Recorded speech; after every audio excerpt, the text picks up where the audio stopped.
People gave me a lot of crap for carrying bear spray. I finally ditched it. And I go into like south of Cuba, New Mexico. I pitch tent and it's like 5 in the morning and I wake up and I'm hearing like, "Argh." I'm like, all right, what's that? And then I keep hearing it consistently facing my direction. The sound hasn't changed. And I realize like my eyes bolt open. I'm like, oh, that's at me. I'm in a bivvy under my pocket tarp. So I'm pretty burritoed in there. I can't really like quickly just get out. So I fumble with my zipper, finally unzip it. I can look under my tarp. I shine my light and I see 2 sets of eyes.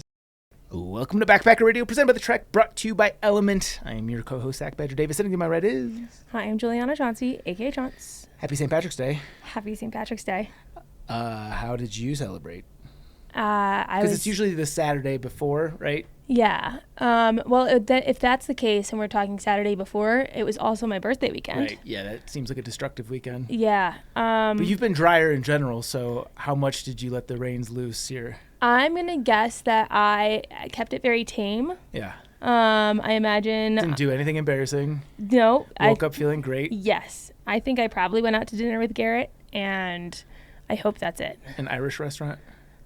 Probably not. Maybe Italian. Yeah. You actually hope that was it? Kind of. Oh, you're entering into your mid-30s. Yeah, at an it's alarming happening. rate. Yeah. 33, that's it. Yeah. Yep. Got a few reminders before we get to today's interview. First is, if you want to support this show and get the episodes ad-free, also sometimes you even get to be on the show, head on over to patreon.com/backpackerradio. We are very appreciative of all of our Patreon support. And yeah, for as little as $5 per month, you get to get this podcast without any advertisements. Pretty sweet deal. Is this a 5 Monday month? Because that would mean $1 per episode. Ooh, let's see what March is. What does the calendar look like? Well, let's check it. In the month of March, we have 1, 2, 3, 4, 5 Mondays. Yeah, so $1 per episode. $1 per episode. That's a damn good deal. That is a steal. Next is, if you live in the Austin, Texas area, please come on out to Soundspace at Captain Quack's on April 17th because your Cinnamon Pals are going to be there recording the best live podcast of the year with a super secret special guest. Chauncey, you have another hint? Yes. My hint this time is that I think Garrett's going to come, and the guest is not him. Not Garrett. It's not Garrett. Yep. For all of you who are thinking that it was Garrett, you're wrong. But for all the Garrett fans, if coming for us isn't enough, you got Garrett there. come for the Garrett. Yeah, come for the Garrett. Stay for the us. Yeah. But yeah, we are exactly 1 month out, and as of the last update, tickets are selling pretty good. So I actually don't know what the capacity at this venue is, so I don't know if we're close to selling out necessarily. I think we did that. Didn't we do that with the last place too? We found out after? Well, what the information that was available online was different, and then they gave us a number, and they amended the number. So maybe what I'm gathering is there's like a fire code number, and then like what they were actually willing to do number. Yeah, that makes sense. But yeah, if you're in Texas and you want some awesome backpacking chats, head on to our live podcast. And if they're planning on doing an upcoming hike and they need some gear, and Gossamer gear is something that they would carry or use, extra reason for them to come to this because we're giving away their entire warehouse. That's right. Everything that is in their inventory will be given away at this podcast. And if that doesn't happen, they'll have representatives at the show that you can yell at. And I will just say, our last live podcast, we did have someone come to full tears that did not stop for probably an hour because of how much they won. Yeah. It was a very fortuitous gift package. Yeah. So shout out to Cookie Lady. More than Maureen. I know that, but more than just our fun faces. Yeah, that's right. And also, not 100% confirmed, but likely, I think we'll be giving away some Green Belly meals as well. They're based in Austen, too. Okay, fun. Next is, if you're taking a long-distance trek in 2025 and you want to be part of an awesome team in the backcountry, consider being a trek blogger. The link to apply is in the show notes. And Jess, our trusty Jess, is making this program better than ever. She's got a mentorship program. You got gear discounts. You got a private trek chat, not only by trail, but over for all of our contributors, I think via Instagram. And for our stand-up contributors, we are sending mail drops this year. So Wowie. It's a pretty sweet program. So yeah, Doesn't one of them get to come see us too? that's right. There's too many things to list, so I have to be selective with each one. But yeah, at the end of the year, we will fly one of y'all out to join us here on the podcast. And lastly, but not leastly, we are getting very close to our 300th episode, and Johnson's smiling right now. It's just terrifying. That's a lot of time that we've spent together. 300 is a lot. That means that we have spent, and probably when you factor in the other stuff, like, trips and things. Yeah. Every day of a year together. That's almost 365. Yeah. That's one episode for every day of a year, Yeah. almost. Yeah. And when you factor in the road trips and all Right. the other nonsense. We probably have spent a year of our lives seeing each other at least once a day. Yeah, it's a lot. That's a lot. That's a lot. That's too much time. Yep. But we want to do a super special segment in this podcast where we take your guys' voicemails. The link to do that is in the show notes. We want your questions. We want your favorite memories from the show, poop stories, really anything to do with Backpacker Radio. We want to hear from you. Warning, I think we don't pay for the premium version of this because we don't get enough voicemails, but I think the limit is 1 minute. So make your pitch concise. I don't think people have the attention span for longer than a minute necessarily either. As we ramble on. It has been really funny when we've got, like, some of the ones that we've gotten that have cut off at the minute mark have cut off on such a cliffhanger. Wasn't there one about like a guy cutting his penis or something? Yeah, and then crazy. It just cuts out and we're like, you okay? Yeah. So yeah, if you have any circumcision stories, hit us up. Oh yeah, tell us about it. Tell us about it.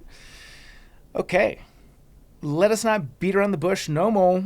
He is Austen McDaniel, who is a triple crowner who's hiked the AT in 2022, CDT in 23, and finally the PCT last year in 24. In addition to through hiking with a base weight as low as 5 pounds, Austen is a tennis instructor, disc golfer, and even carried a disc golf along the AT. Austen, thank you so much for joining us here in Backpacker Radio. Yeah, it's good to be here. Finally, as a guest, I've been in here for studio audience, I guess. So it's really cool to be here and I guess share whatever stories I can and experience. You were one of the few to take advantage of the Patreon offer that we offered for people to sit in. I think we stopped doing that because it became cumbersome, or did we just forget? I think it got challenging to schedule because it was like certain people wanted to come, but then we didn't have interviews scheduled during the time, or we had interviews and it didn't match other times. It just got chaotic, I think. Chaotic is right, but yeah. So if you just keep hiking, you get to be in the guest chair, which is exactly. even better. Yeah. It's the long-term plan. Yeah. How good are you at tennis? I'd say I was good enough at my prime for just D2 tennis. I didn't go play college tennis, just it wasn't in my books. You don't really get a full ride most of the time as a male tennis player, and I stayed home, started coaching instead, and I play on the court all the time, coaching with kids and everything, but you kind of drop in your level. But Are there more decent. scholarships for female tennis players? Yeah, because was it Title IX? I guess they compete with like all the football players, and you have to have the same number of scholarships, and so it makes sense. Got it. Yeah. What is your serve speed? Oh gosh, I mean, it used to be a little bit over 100, 105, 110, but it was never my strong suit. But it's still fast enough. You're fucking with me right now. I don't know tennis well enough to know if you're telling the truth. It's pretty high level, but pros are serving like 130. Oh damn! Yeah. Over 100 miles per hour. Yeah. That scares wild. me. Yeah. I wish you would have come out in the summer. It would have been a fun segment for us to try to return one of your serves. Yeah, or we just take him outside and let him hit balls, and then we just watch in shock as windows break. Damn. How long does it take you to get to 100 mile an hour? Like, at what age were you able to hit triple digits? So I started tennis a little bit late. I think I was around 12 years old, and I just kind of got like obsessed with it. And so for me, the best way I found I could get really good really quick was to serve, since half of all the points start with you serving. And so I went out like every day just serving, even though my technique was probably garbage for a while. The basic motions were there, and I think by the time I was like 14 or 15, I was like cranking it about 100. Damn. So were you just mowing through other high school kids? For a little while, yeah. I mean, there was a lot of power, but it wasn't necessarily going in every time. And so I think after a while I started going with the idea of, okay, I'd rather be accurate and all that stuff and consistent. And so the power kind of went down, and then as I got older, got stronger, power came back, and you just do what you need to do, but you don't want to do too much. Yeah. For me, specific athletes are the reason why I get into specific sports. Like, was obsessed with basketball because of Michael Jordan growing up in Chicago. Got into golf during the Tiger Woods era. Was there someone for you in tennis that was your gateway? Absolutely not. No? For me, when I was around that age of 12, I moved with me and my family moved to a neighborhood that had a country club. And so all the kids that I knew in that area were playing golf or tennis. And at the time, I thought, well, golf looked really boring. And so I played a lot of ping pong. And so I thought, oh, it's like the big version of ping pong. And so I just kind of got hooked on it that way. And it wasn't until I was into it that I learned about the pros and people and got into that whole world. And because really nobody in my family even played. I was kind of the only person that cared about it. And even trying to get my brother into it, it never mattered. It reminds me of that Shia LaBeouf movie with the golf. Greatest game ever played. One of my favorite movies. Great movie. Yeah. Cried during it. When you are hitting these balls at 110 miles per hour, is it like the way you hit the ball that makes it go that fast, or is it just immense strength of the arm?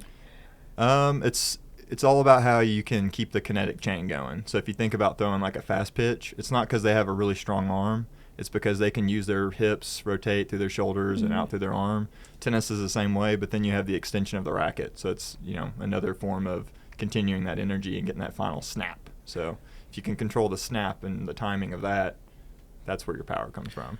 Is someone taller more likely to have a faster serve? Definitely. Yeah. One of our best American players was a guy named John Isner, and he's like 6'10", just absolutely beast on the court. Yeah. Now, he couldn't move as well, but you don't really need to when you can serve and kind of have that 1-2 punch. He could just serve so strong. He would get to the net and then volley a winner, and yeah, I'd be scared to play those guys. Yeah.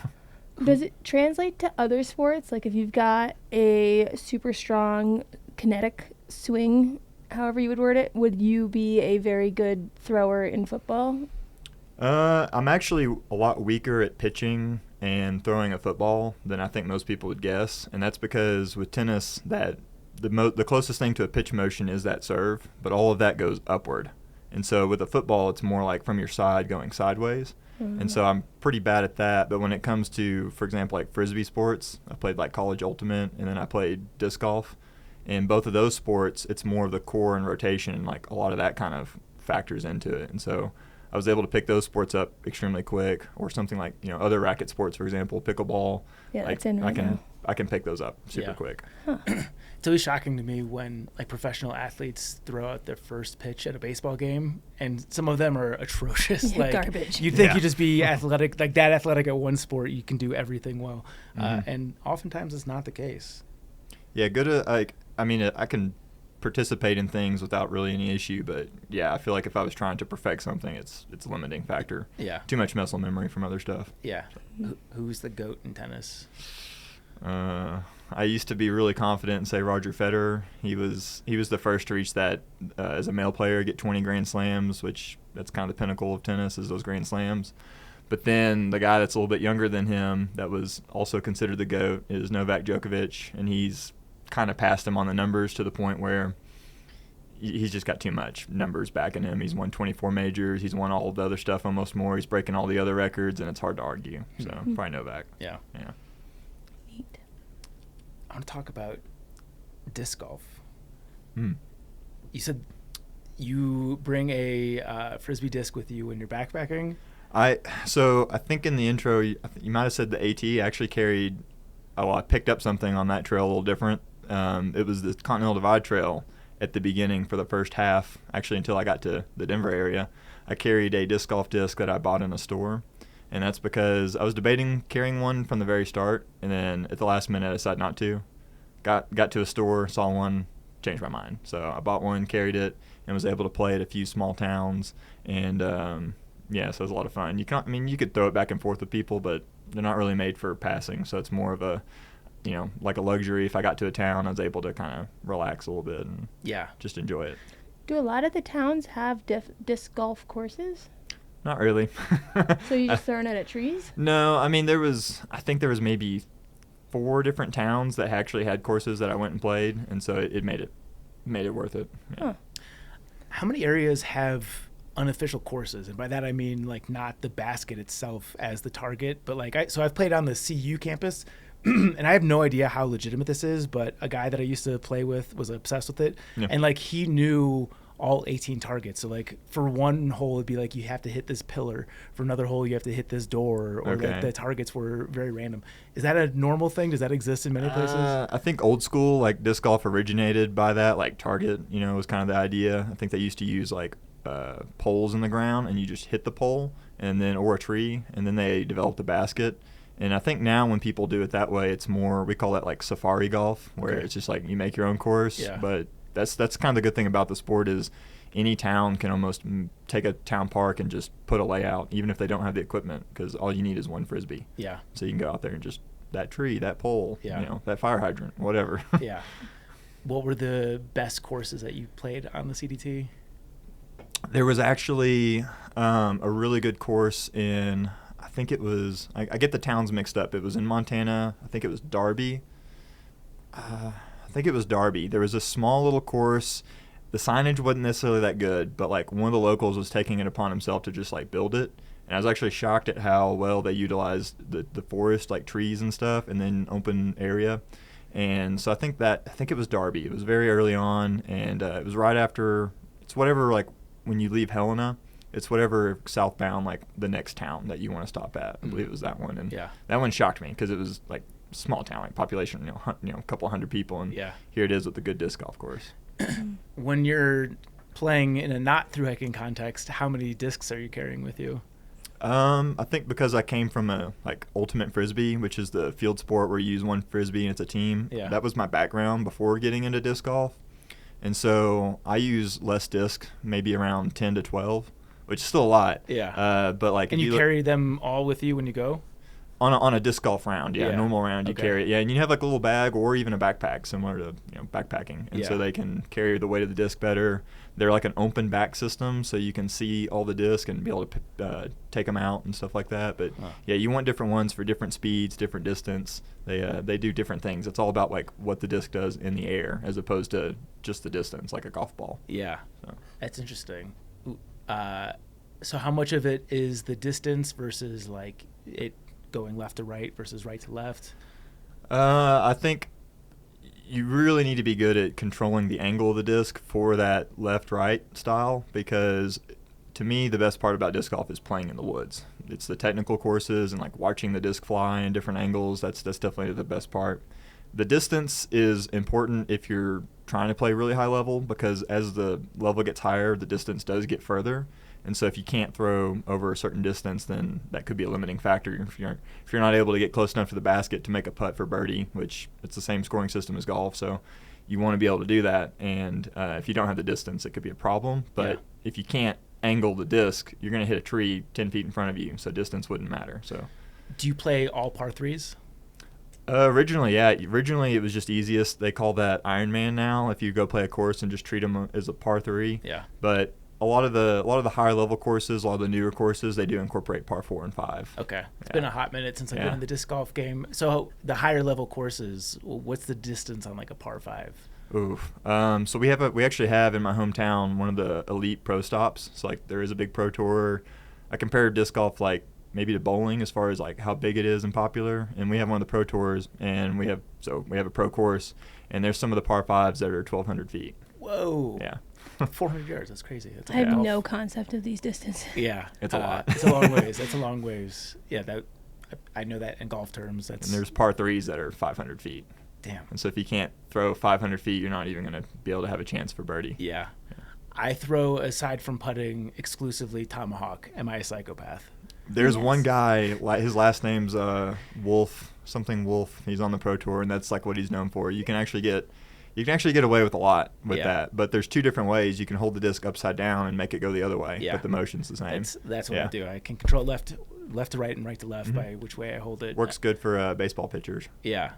I'm too barrel chested. I can't get enough of my arm to whip around my body. Like, this is the only way I can get any distance. Yeah, and the leverage is important. It's kind of like tennis. If you can maximize your leverage, you're going to be a little better. Yeah. Tall, lanky people have a little bit of an advantage. Yeah. Have you played disc golf, Jones? They had it as an activity at the summer camp, so I've dabbled. Big summer camp. Was not good. I can't really throw a frisbee. It never goes where I'd like it to, and that's very frustrating. So. Yeah, it's not a skill tomahawk style. All the greats are doing it. Chuck it. More like pitching a piece of plastic, Yeah. All right. Let us talk some hiking here. What is the origin story into you getting into hiking? So for me, I think the origin story was, I liked being outside. Tennis is an outside sport, so I liked being outside. But at some point when I started driving, I had the ability to drive to like the Ozarks. Since I'm from Arkansas, I was able to drive out there, and I started getting hooked on like waterfall hunting and just, kind of looking at the different trails that were available and just really sticking to the day hiking. And a lot of that came from, I think somebody gave me a book. Tim Ernst. I think y'all had him on the podcast, yeah. Arkansas guy. He did a waterfall book, and it was actually that one.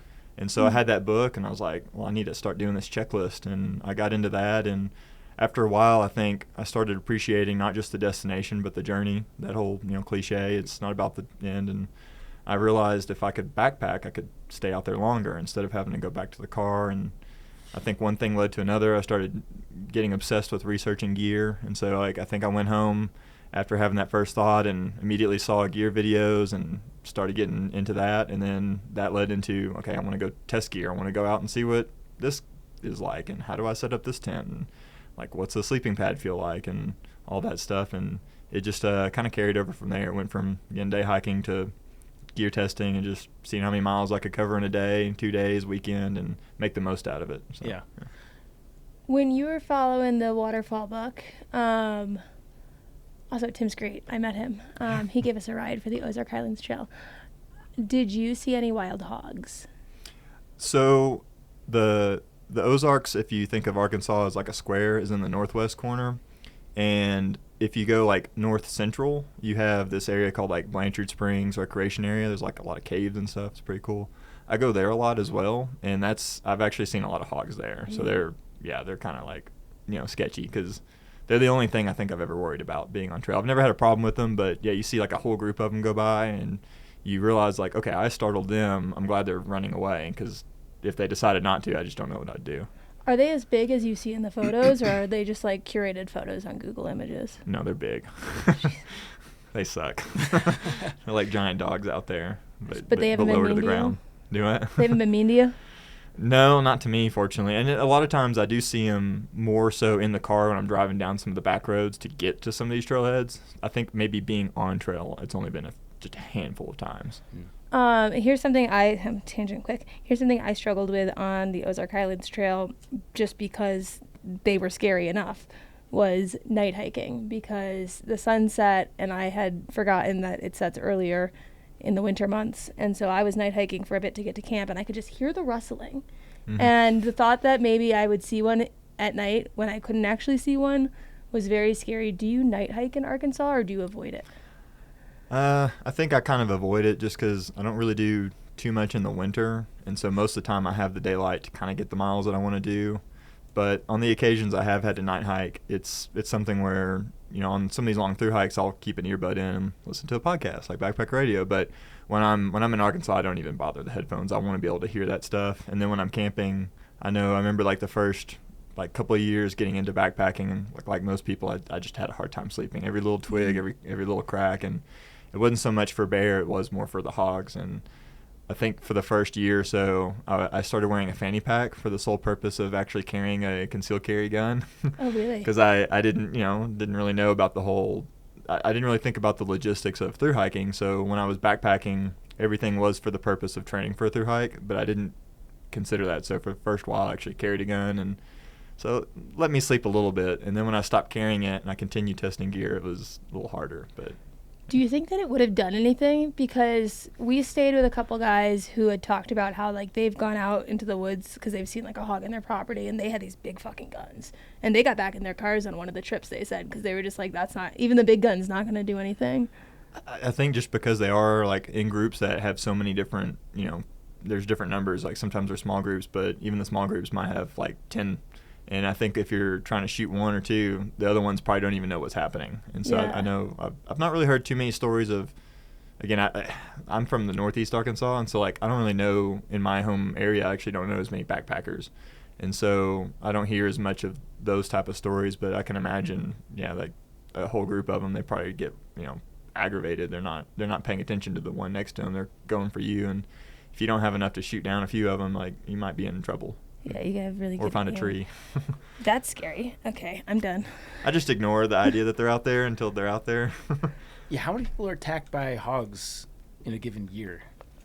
That'd be a good question. It's I a have good no question idea. for my friend Google. Yeah. How It's many- another thing. It's kind of like snake bites and stuff. I'd rather just not know. Yeah, sure. I don't know what inherently I'm way more afraid of snakes than I am of hogs, which doesn't. No, hogs. Oh, Have you hogs, hiked in yeah. hog states? No, That's why. Yeah. The second you're out there, you just like feel different. You were on the Lone Star Trail. Between yeah, for 20 minutes. between 2014 and 2023, the average people killed in the U.S. by wild pigs is 19 per year. Oh, damn. This is 3 times higher than fatal shark attacks. Didn't need to know that. So, Yeah. the sharp tusks of wild pigs are the primary cause of damage. Now, do snakes? How many people die of snake bites? I would By think too. The problem with snakes. the hogs isn't necessarily like, are you gonna die from them, but they're gonna like mess you up. Yeah. I'd be Yeah, I wor- guess yeah. the people that. 5. All right. So 4 times more likely to be fucked up by a hog. Yeah. I wonder how much of this is like people out hunting hogs. Like, are you pissing them off? Are you antagonizing them? But yeah, I guess I didn't realize how aggressive and assholey they could be. And they can, like, there's nowhere to hide. I think if you climb a tree, like, they can get to you. Do pigs climb trees? I don't think they I don't think they can trees. climb them, but I think climb 'em. I think you They'll wait can't get out. high up enough. I think on a lot of the trees you can't get high up enough, because what I noticed when I was out there is it felt like there were no, and I was looking, Yeah. felt like there were no good branches low enough to grab onto to get up high enough where they couldn't just stand up and poke you with their little speary things. Yeah.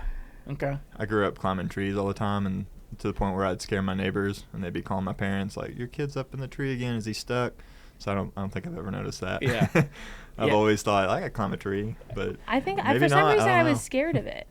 I guess if there's a lot of pine, those you can't really climb the pine trees very well. Yeah, you need some climbable trees to get away from the What, pigs. where they live, what they do, how to deal with them. Oh, it's just call a number. You can't really do that when you're out there. 1-800 fuck there's a pig. Yeah, literally, call the USDA. Consider using several strategies, such as corral trapping with snares, followed by shooting and dog hunting stragglers. That's not helpful. That's for on the hikers. offensive. Yeah. We need defensive tactics. Yeah.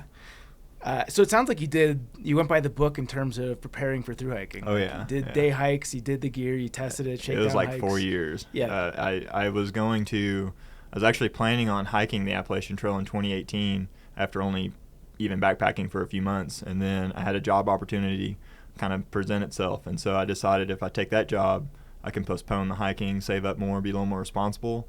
And in the meantime, I just, again, got obsessed with the testing. So it was like 4 years, just almost every other weekend. I'd go out and find a gear, push it to the limits, and Yeah. just see what could happen. Yeah.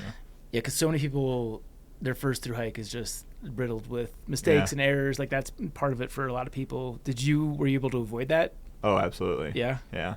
I made all mistakes beforehand, and then when I got out on trail, I remember on the first couple of days on the Appalachian Trail, my first real long hike, other than just weekend trips, and everybody out there just assumed like I'm rocking like a under 6 pound, borderline 5 pound kit. Everybody Damn, just on the AT first hike. Yeah, everybody just assumed I'd like been out backpacking all these years on long trails, and I said not really. I've been backpacking a lot, but not on a long trail. And so Yeah. I was giving out all kinds of advice, and not unsolicited, but Yeah. people would ask me, and I was more than willing to help them and stuff.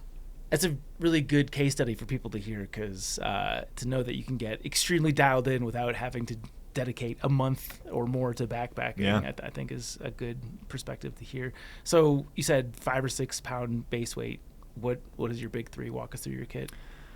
Okay, so big three, the pack I had at the time, on that trail, I started with a DCF pack because, after researching, I thought, this is the lightest, this makes sense. And I used a custom-made pack called I gotta remember, Pack Back Packs. It's actually this guy on Etsy that sells them. And he had this really cool 28-liter designed pack that it just kind of had all the bells and whistles that I wanted. It was mainly just a thin DCF stuff sack with good foam on the straps.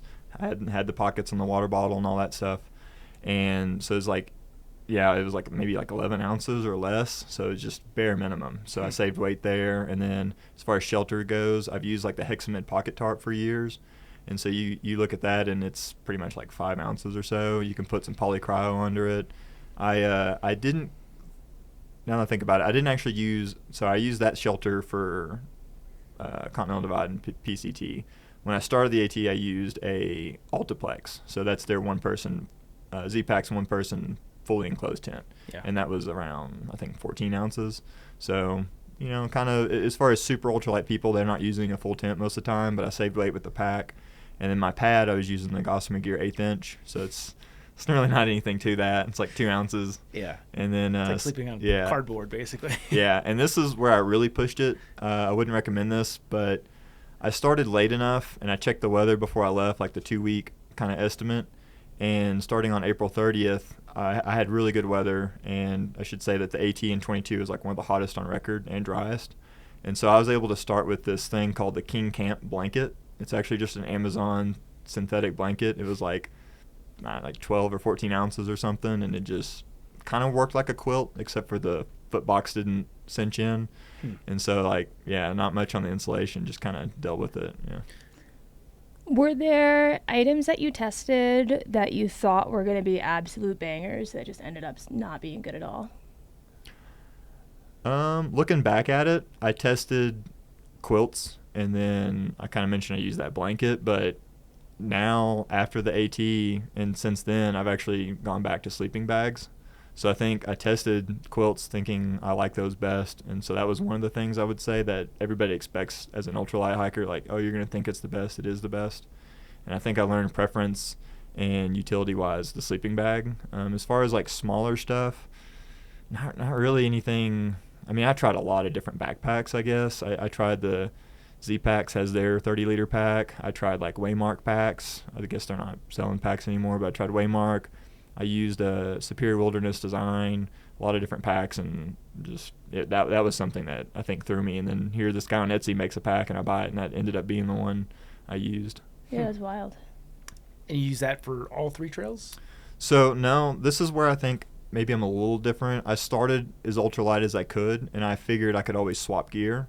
And that was one of the things I would swap was actually the pack. So as I got to the whites, I actually swapped to the Gossamer Gear Kumo, which you have the cool purple one here. Yeah. I swapped to that pack mainly because a guy I was hiking with used it, and I saw some like versatility there with the extra space, and I figured I knew I was already going to do the Continental Divide Trail, or at least attempt it the next year, and I figured what better way to test if this pack works than going through the whites and then the rest of my hiking year. And so I switched to the Kumo, and that was really nice. And then also I added my 30-degree quilt sent to me, my enlightened one. So I wasn't quite that, extreme ultralight the whole way. I did have to add a little bit of warmth at the end because my hike went a little late. I finished in September 24th, so just in case, I didn't want to, be too stupid out there. Yeah. You're definitely at one end of the UL spectrum when you're sizing up to a Kumo. Usually it's the other way that people are moving into a Kumo. You mentioned that you prefer sleeping bags over quilts now. Why is that? I think after pushing the limits on gear, especially the pad, and having the cold get me from the ground up when I'm really pushing the limit, I noticed with the the sleeping bag that everything I'd heard is, oh, you're not going to get any warmth from it because you're laying on it. And that's true, but not completely. So if I could have any extra warmth, I might as well. And then the other big factor was I toss and turn. I'm like a rotisserie chicken, but with cold. And so as I turned, I don't have to worry, about the draft, like, all the air and heat that I built up escape. I tend to sleep pretty warm, but if I turn, then I lose it. And with the sleeping bag, even though you're squishing the insulation, and it does, when you briefly turn over, it does still keep the heat in. Mm-hmm. And so to me, that was a big factor, and it's been worth it. Yeah. What sleeping bag do you use? I've used the same. Once I went to a bag, I've used the same one for the Continental Divide and PCT, and that's the Sea to Summit Spark 28.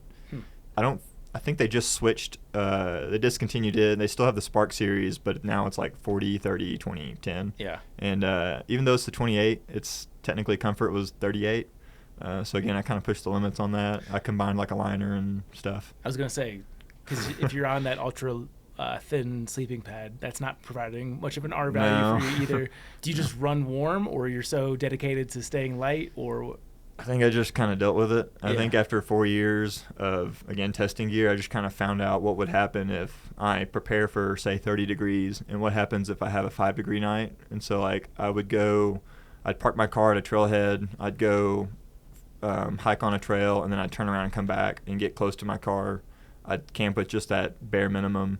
You know, for example, like, the Gossamer Gear 1/8 inch, and it gets down to 5 degrees. It sucked, but, like, I wasn't going hyperthermic. I wasn't, in danger. Yeah. And I wasn't able to sleep, but I was safe. And so my mindset for trail was I'd rather put up with that one bad night to have every day be comfortable on trail, and just kind of kept doing that, I guess. That's an interesting perspective. Did you find in getting your base weight down that there were any things that you could combine the function of? For example, with my base weight being what it is, part of it is that I have trekking poles that double as tent poles, or I have, instead of a raincoat and a pack cover, I have a poncho that goes over both. Did you find little hacks like that to help bring the weight down? I think for me, like most people with ultralight, it is good to find the overlap, but it's more about like everything I cut out. As far as overlap, I think one of the best things, which I learned from my buddy on the AT with the Kumo, is that the Kumo actually comes with a foam sit pad on the back of it, but you can fit like a Thermarest Z-Lite. So as I needed to bump up the pack for more volume for winter, I also might need to swap out the 1/8 inch pad. So it'll actually hold the 1/8 inch pad as the backing, and it'll also hold the Thermarest Z-Lite if you go torso length. Really? And then you can use that, and you so stuff it behind it? Oh yeah, and you get all the structure that the sit pad, maybe even better because it's like more rectangular. Just like against your back. Oh yeah, it feels like a full frame pack when you do that. I think you can do that with their other packs too, like their Mariposa and like the Gorilla and all that. Yeah. That's really good to know. So when I did the AT, I had rigged my Mountain Laurel pack because I had extra like bungee clips from my Catabatic quilt that, you stretch them and they clip together. It's like extenders.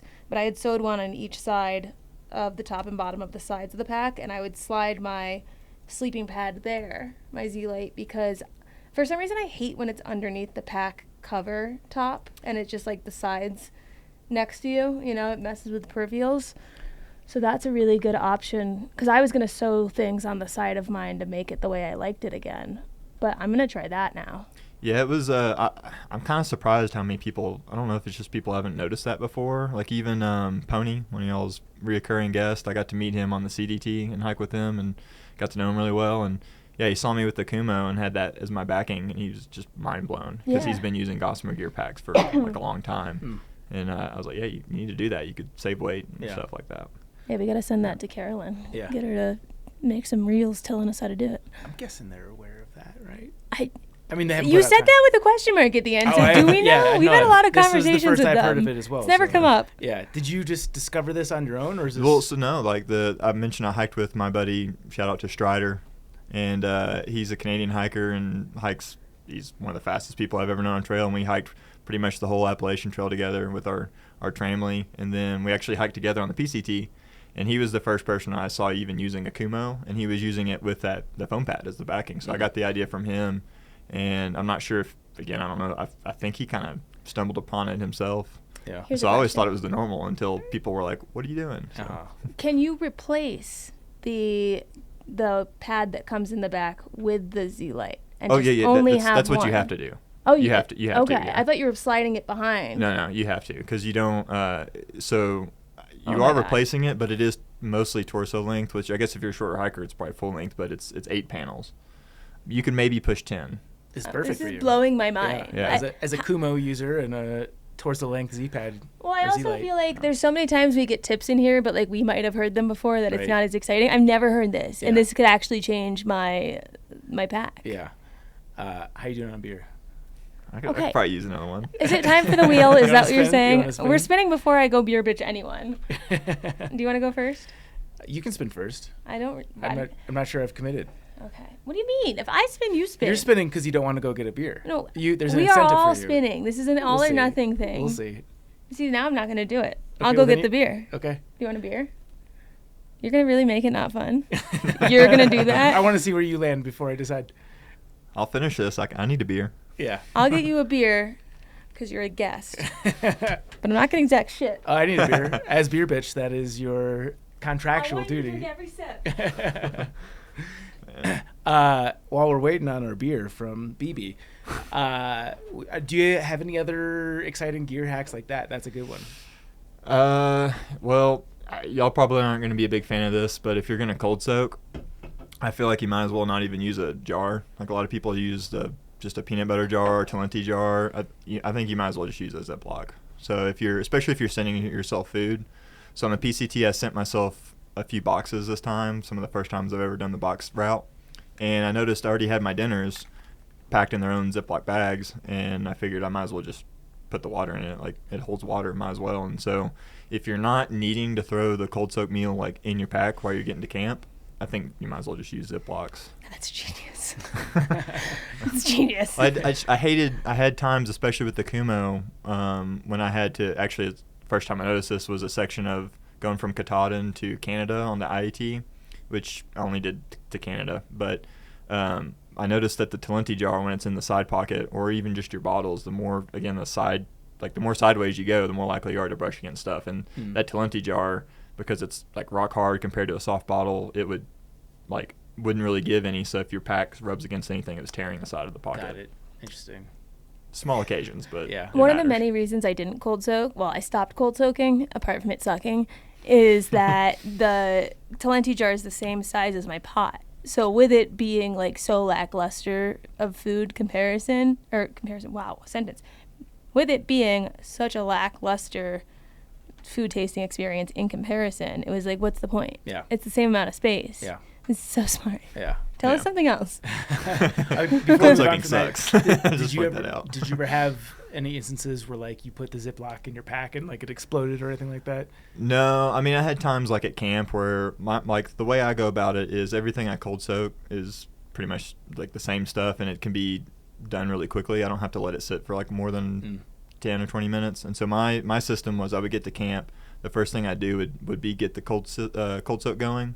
And so I would just set it down on the ground and make sure it's not leaking after I pour the water. Yeah. And then go pitch tent. And then on a couple occasions, I did notice, like, I should have been more careful. Like, a little bit of a leak. And then I get a little worried because now I've got, like, freaking, like, potato liquids stuff, like, all around my camp. So I'm hoping it doesn't attract animals. But that'd be the only thing. I never tried to put it in my pack. Yeah. Are you not using a freezer bag, or are you just using, like regular old... Just regular, because I'm not putting boiling water or anything in it. Okay. So I don't think the plastic matters too much. I mean, my food's already in it anyway. Yeah. It probably helps spillages, though, right? Like leakages? Yeah, I mean, but I already spent money on the really cheap Ziplocs. So I wasn't going to buy them just on trail, but it's one of those things, like, I already had them. And then my other go-to meal is just Idaho and potatoes anyway. And so same thing, you just tear off that top part and I use that. That one's a little more finicky. You gotta make sure it doesn't tip over, but sure, when you leave it. Yeah. So what are your cold soaking go-tos aside from the instant potatoes? So I think one of my backpacking superpowers is I never get tired of any food I've ever ate. I've pretty much had that the is same, a superpower. Yeah, right? You're the only person I've ever heard say that, I think. Yeah, I think that carried over from like all of grade school. I was OCD and kept I had the same bagged lunch like all through like grade school. And so when I started hiking, I just thought, what's a meal I like? And potatoes. And then what's another one? The beans and rice. So like Jupiter Hikes, he has the like refried beans and rice kind of proportion. I just saw that, tried it, loved it, ordered a whole bunch because it's super cheap. And then, I mean, ramen's obviously a really good one. It takes a little longer compared to the potatoes or the beans and rice, but I try to just stick with that. Couscous, classic, but I can handle all four of the big ones, like the ones that most people use, and I just don't get tired of them. Did you ever miss a hot meal? Oh yeah, that's why I'm ultralight. I get to town quicker. Okay. And I pig out. Yeah. Do you bring any seasonings? I feel like they might need some extra seasonings to make up. I'm a really dull person. I don't. Okay. Cool. Do you want to spin? Yeah, fine, but I don't want you to look until I know if I like it. So everyone just look away. Oh, she wised up. She turned it only toward herself. These are no optional spins here. You might as well show everyone. No, it's okay. I'm not showing you until it's done. I'm not showing you until it's done. Oh. That's convenient. I got nice. The drink. I'm the drink bitch again. Now your turn. It was meant to be.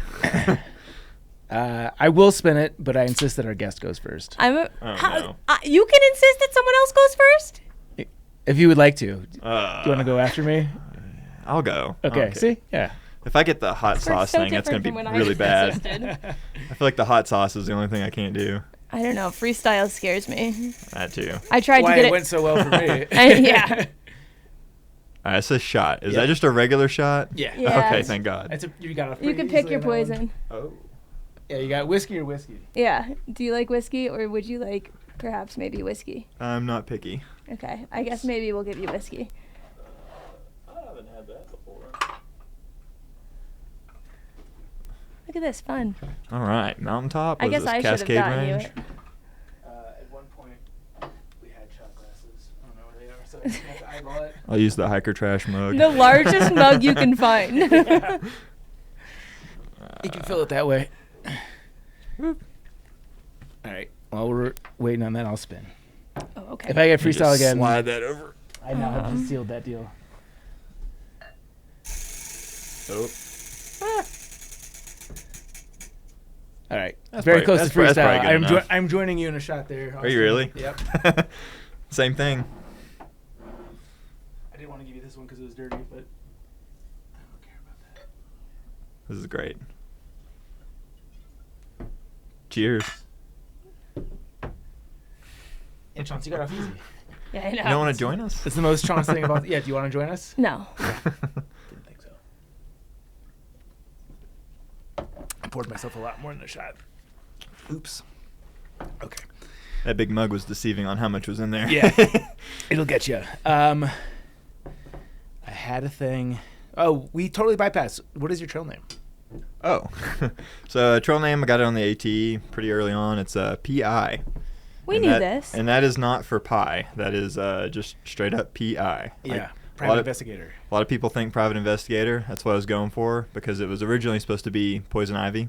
And I thought that was really dumb. And so I wasn't going to take the name, but then I kept having a bunch of older people be like, oh, you're like Magnum. You could be like Magnum PI. And so I kind of kept toying with the idea of keeping it. And then another person kind of pointed out that I think because I was really ultralight and moving quick, I was able to move a lot faster than people around me. But early on, I grouped up with a tramley, and I noticed that I really liked hiking around them, but they weren't doing as many miles as I wanted, so I would leave camp really late, and then I would just catch up to them. And so over the course of catching up to them, I would just see everybody kind of one by one, and it was almost like I was tracking everybody down. And then I would stop and talk to everybody on trail, and so everyone's like, I always kind of knew what was going on, and everybody said, yeah, that you need to stick with that. So it kind of evolved, and I kept it as PI. Yeah. I'm always so jealous of that person that can just like sleep in and then still catches me before I get to lunch. I have Yeah. such a small but large rage in my chest dedicated to that person. Yeah. The way I make miles is waking up early, which I don't enjoy doing, but for me it's a requirement. It's something that I really enjoyed, was being able to sleep in, specifically with the AT with all the shelters. I kind of took as much advantage of the shelters as I could, but there was always like one person that chainsaw snored, Yeah. even if there's only one person in the shelter with you. Yeah, right. And if there was a large group, as y'all know, there's always the early risers at like 5 a.m., 4 a.m., Yeah. and you hear them deflating their sleeping bag or their pad, and you hear them packing up everything, and it's just annoying. You're going to be up no matter what. But the most peaceful time in the day is when they leave. You got like a few hours before people from the previous shelter actually catch up and traffic, like foot traffic comes through. Yeah. And that was always like my best sleep. The sun comes up, it's a little warmer, From like and 6 no to one's 9. there. Oh, yeah. Yeah. What time were you on 10, trail? 11, 12. Yeah, sure. I'm so jealous. Yeah. So extol the virtues of being ultralight, because you're obviously making sacrifices. Like you said, that when it gets down cold enough, you're not sleeping. You're eating cold ramen. Like you're making sacrifices to get to where you are. What is it about being ultralight that makes it worth it to endure those things? For me, I think the number one reason was injury prevention. I didn't want to strain myself. Like, I mean, you can think of anybody. If somebody's got 50 pounds and you take it off their back, they're gonna hike they're gonna hike longer and further. So there's efficiency, and just looking at why people fail on the trail, there's a big reason of it is injuries. Mm-hmm. So, yeah, and then for me, like, I can't. It's not just about finishing the trail. I need to be able to get off the trail and then be fit enough to go coach tennis. So if I'm having strains, I'm just pushing through. I don't even want to do that. I want to be comfortable hiking. Like, that's what I'm there to do. I'm hiking, 2,000 plus miles. I want to maximize my comfort hiking. And if if I'm just a little less comfortable than somebody else for the 20 minutes I'm actually consciously awake at camp, then that's fine. I want to be able to sleep, stay dry, stay safe, and then hike hike the trail. I put up with the cold soaking because I get to town and kind of makes up for it, and just more efficient. So I can also hike in the better seasons. So if I'm on a trail, for example, like the CDT, if I can make that hike like a 4-month hike, I can start later. The snow's already melted up north. I can get through like the big stuff before snow comes in, and then I can finish and not really have to deal with the dangerous stuff. Mm-hmm. And that was a big reason too. It was just more efficiency. Yeah. You said you started the AT April 30th? Yeah, April 30th. What day did you finish? September 24th. So it was a little less than 5 months, but I also took about a month off like just over the course of zeros. That was, again, like my trail, like my camp's not fun, so I just took more days off in town, and it made up for that. And that was, to me, like obviously one of the best parts of the trail is the community and cultures and stuff. Yeah. So. I assume you're taking zeros with your trail family? Yeah. Okay. Yeah. That was a big reason too.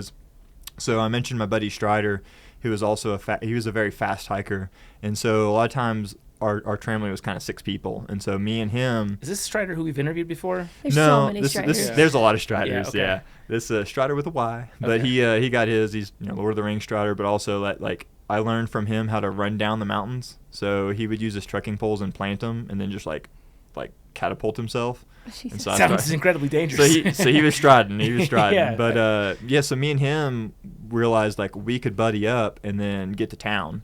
And so then we would wait on our family, and they would come in, and they would be doing more like a Nero. And so for us, it just made more sense to take a zero and just enjoy stuff more. If we're gonna wait on them, let's wait on them in town. Yeah. And then that just kind of happened a lot. So obviously the knock with a lot of town time for people is just like it's just a strain on their budget. Did you end up spending a lot on the AT? Yeah, I mean I think stuff was relatively cheap because there were a lot of good budget hostels and stuff, or just like free camp places. But the budget a lot of my budget got ate up with the AT because I worked those extra years at that job that I kind of took last minute. I saved up with the mindset of having 3 years for 3 trails, and I realized that I did not quite go a third of the budget on the AT. It kind of turned into like 2/3 of my budget was on the AT, and then I kind of weaseled out the last 2. Yeah, that's funny. It was worth it. Yeah, I mean, the AT I think is going to end up being the most expensive trail for a lot of people for that reason. Usually the first hike is, but yeah. Okay, well let's jump to the CDT, which was next. So you said you started the AT knowing that 3 trails in 3 years was the ultimate goal. When you told people that, did they think you were crazy, or like they just saw how small your pack was? You're like, yeah, probably. I think they knew I wasn't just joking around. They definitely knew I was pretty serious about it, and I also never said it in a way that was like oh, I'm gonna do this. Like even on the AT, right up until the end, anytime anybody asked like what I was doing, what I wanted to do, I'd always say, oh, I want to hike. I want to have a chance. Like I want to be able to go hike the AT. I want to hike the CDT, and if I finish, great. But I always wanted to have that mindset of, there's so much stuff you can't control, and so I wanted 3 years for 3 trails. If I could thru-hike and be successful on each one of them, that was great. To me, that was a massive bonus. Mm-hmm. And so I think when I told people that and I expressed it that way, they were definitely not like knocking me. They knew like, oh, you're doing it the right way. Yeah. You sound like a very goal-oriented person. Like you're very intentional with all your stuff. Even like preparing for backpacking, like you definitely ease your way into it. Is that an accurate description? I think for big stuff, but like my day-to-day, maybe not. I think I do like to have goals. I think it's nice to make the journey a little bit easier and kind of just make it more consistent. So if I have a goal of backpacking, say again the AT, I know that if I make it a goal, then I can prepare better, and if I prepare better, it just all works out. Yeah. So it kind of snowballs. Yeah. And so the money saving avenue for you were teaching teaching tennis. What exactly is this through a school? Are these private instructions? What's the setup? So country clubs. So because I didn't go play college tennis, I was 18 and I was in my hometown, and so one of the country clubs I grew up playing in. When I was 18, they needed somebody to fill in and help coach some programs for the summer before I even started college. And I kind of jumped in, and it was one of those things where they were looking for a new full-time pro. And I guess I just was doing a good enough job. They said, hey, like after the summer was over, like, hey, do you want this position? And so I just kind of took them up on that, and it was kind of something I wanted to do already. And so sticking with the country club profession as opposed to a different avenue, I think was a really good choice for me, because I do enjoy the instructional part of it. I think if I was coaching, say, a college team, if I was being a college tennis coach, it's a different dynamic. It's more of a competitive and a strategic, lineups and playability and recruiting people and all that stuff, and I didn't care about that. I like being able to teach people how to play. Yeah. So. Did you ever get any interesting people that you coached at the country club, or were they all just like us but with more money? I think that's kind of one of the advantages now, is that because I've coached at country clubs so long, I have this experience of coaching a big variety of players. So I'm coaching kids of all ages and levels, like even as young as 4 years old, who've never done anything. So you're almost teaching them more just athletic movement than tennis. And then I have people who are just deciding to play high school tennis all of a sudden, so I got to figure out how to make them an athlete into a tennis player as well. And then I have players who are 60 years old and never done a sport in their life, and they're at the country club and they want to feel like they can do something. And so I just kind of have all varieties as far as that goes. And for the most part, I mean, it's normal people. I'm not at like a super crazy fancy country club, so it's everybody's really nice. I've never had any issues, and it's a great environment. Yeah. I feel like a wife having an affair with a tennis pro. I was just thinking about that. I was going to ask that next. Is one of the stereotypes. Have you ever dealt with horny moms? There's got to be a lot of them out there, but I feel like I've always either just turned the cheek, not really paid attention to it. But yeah, I don't try to get involved with that. It's one of those things where, because this is like a long-term career, I just don't want to risk anything that could be like a. So you're not wearing the shortest shorts out there. I mean, I like short shorts, but okay. no. Have you been approached? No, not really. I mean, if I have, again, it's one of those things I purposely try to stay a little oblivious to it. I think it's just one of those things I mean, there's it's like the hiking community, word spreads, drama, this and that. It's if I did something that they'd get around. And I'm in my hometown, sure. Maybe if I moved somewhere else and was coaching for a while and I knew I could leave, that might be different, but yeah. And I grew up at some of these country clubs, so it was a little different too. That's kind of a whole weird dynamic, is a lot of these members of these country clubs knew me from as a junior player. Oh yeah, so that would be weird. It was a little then. different. Yeah, it was a little different. Coming through the pipeline. Yeah. Okay, CDT. Preloaded. CDT. So you finished the AT, had the time of your life, spent 2/3 of your budget. Yeah. What made you decide on going southbound on the CDT? So because I looked at all three trails, I had this weird, maybe not that weird idea that if I do the CDT second, I actually set myself up better for the PCT. I feel like I'm knocking out something similar to what I expected the PCT to be, and maybe perceived as harder. So if it's if I couldn't do that, then I can definitely do the PCT. So that was one of the mindsets. And then the other thing was, I like the idea that it was more flexible, so that if something did pop up, like really bad environment, like the weather got really bad, or I missed the weather window, something like that, or a fire, I thought, well, it's really flexible. I can walk around and keep that continuous footpath.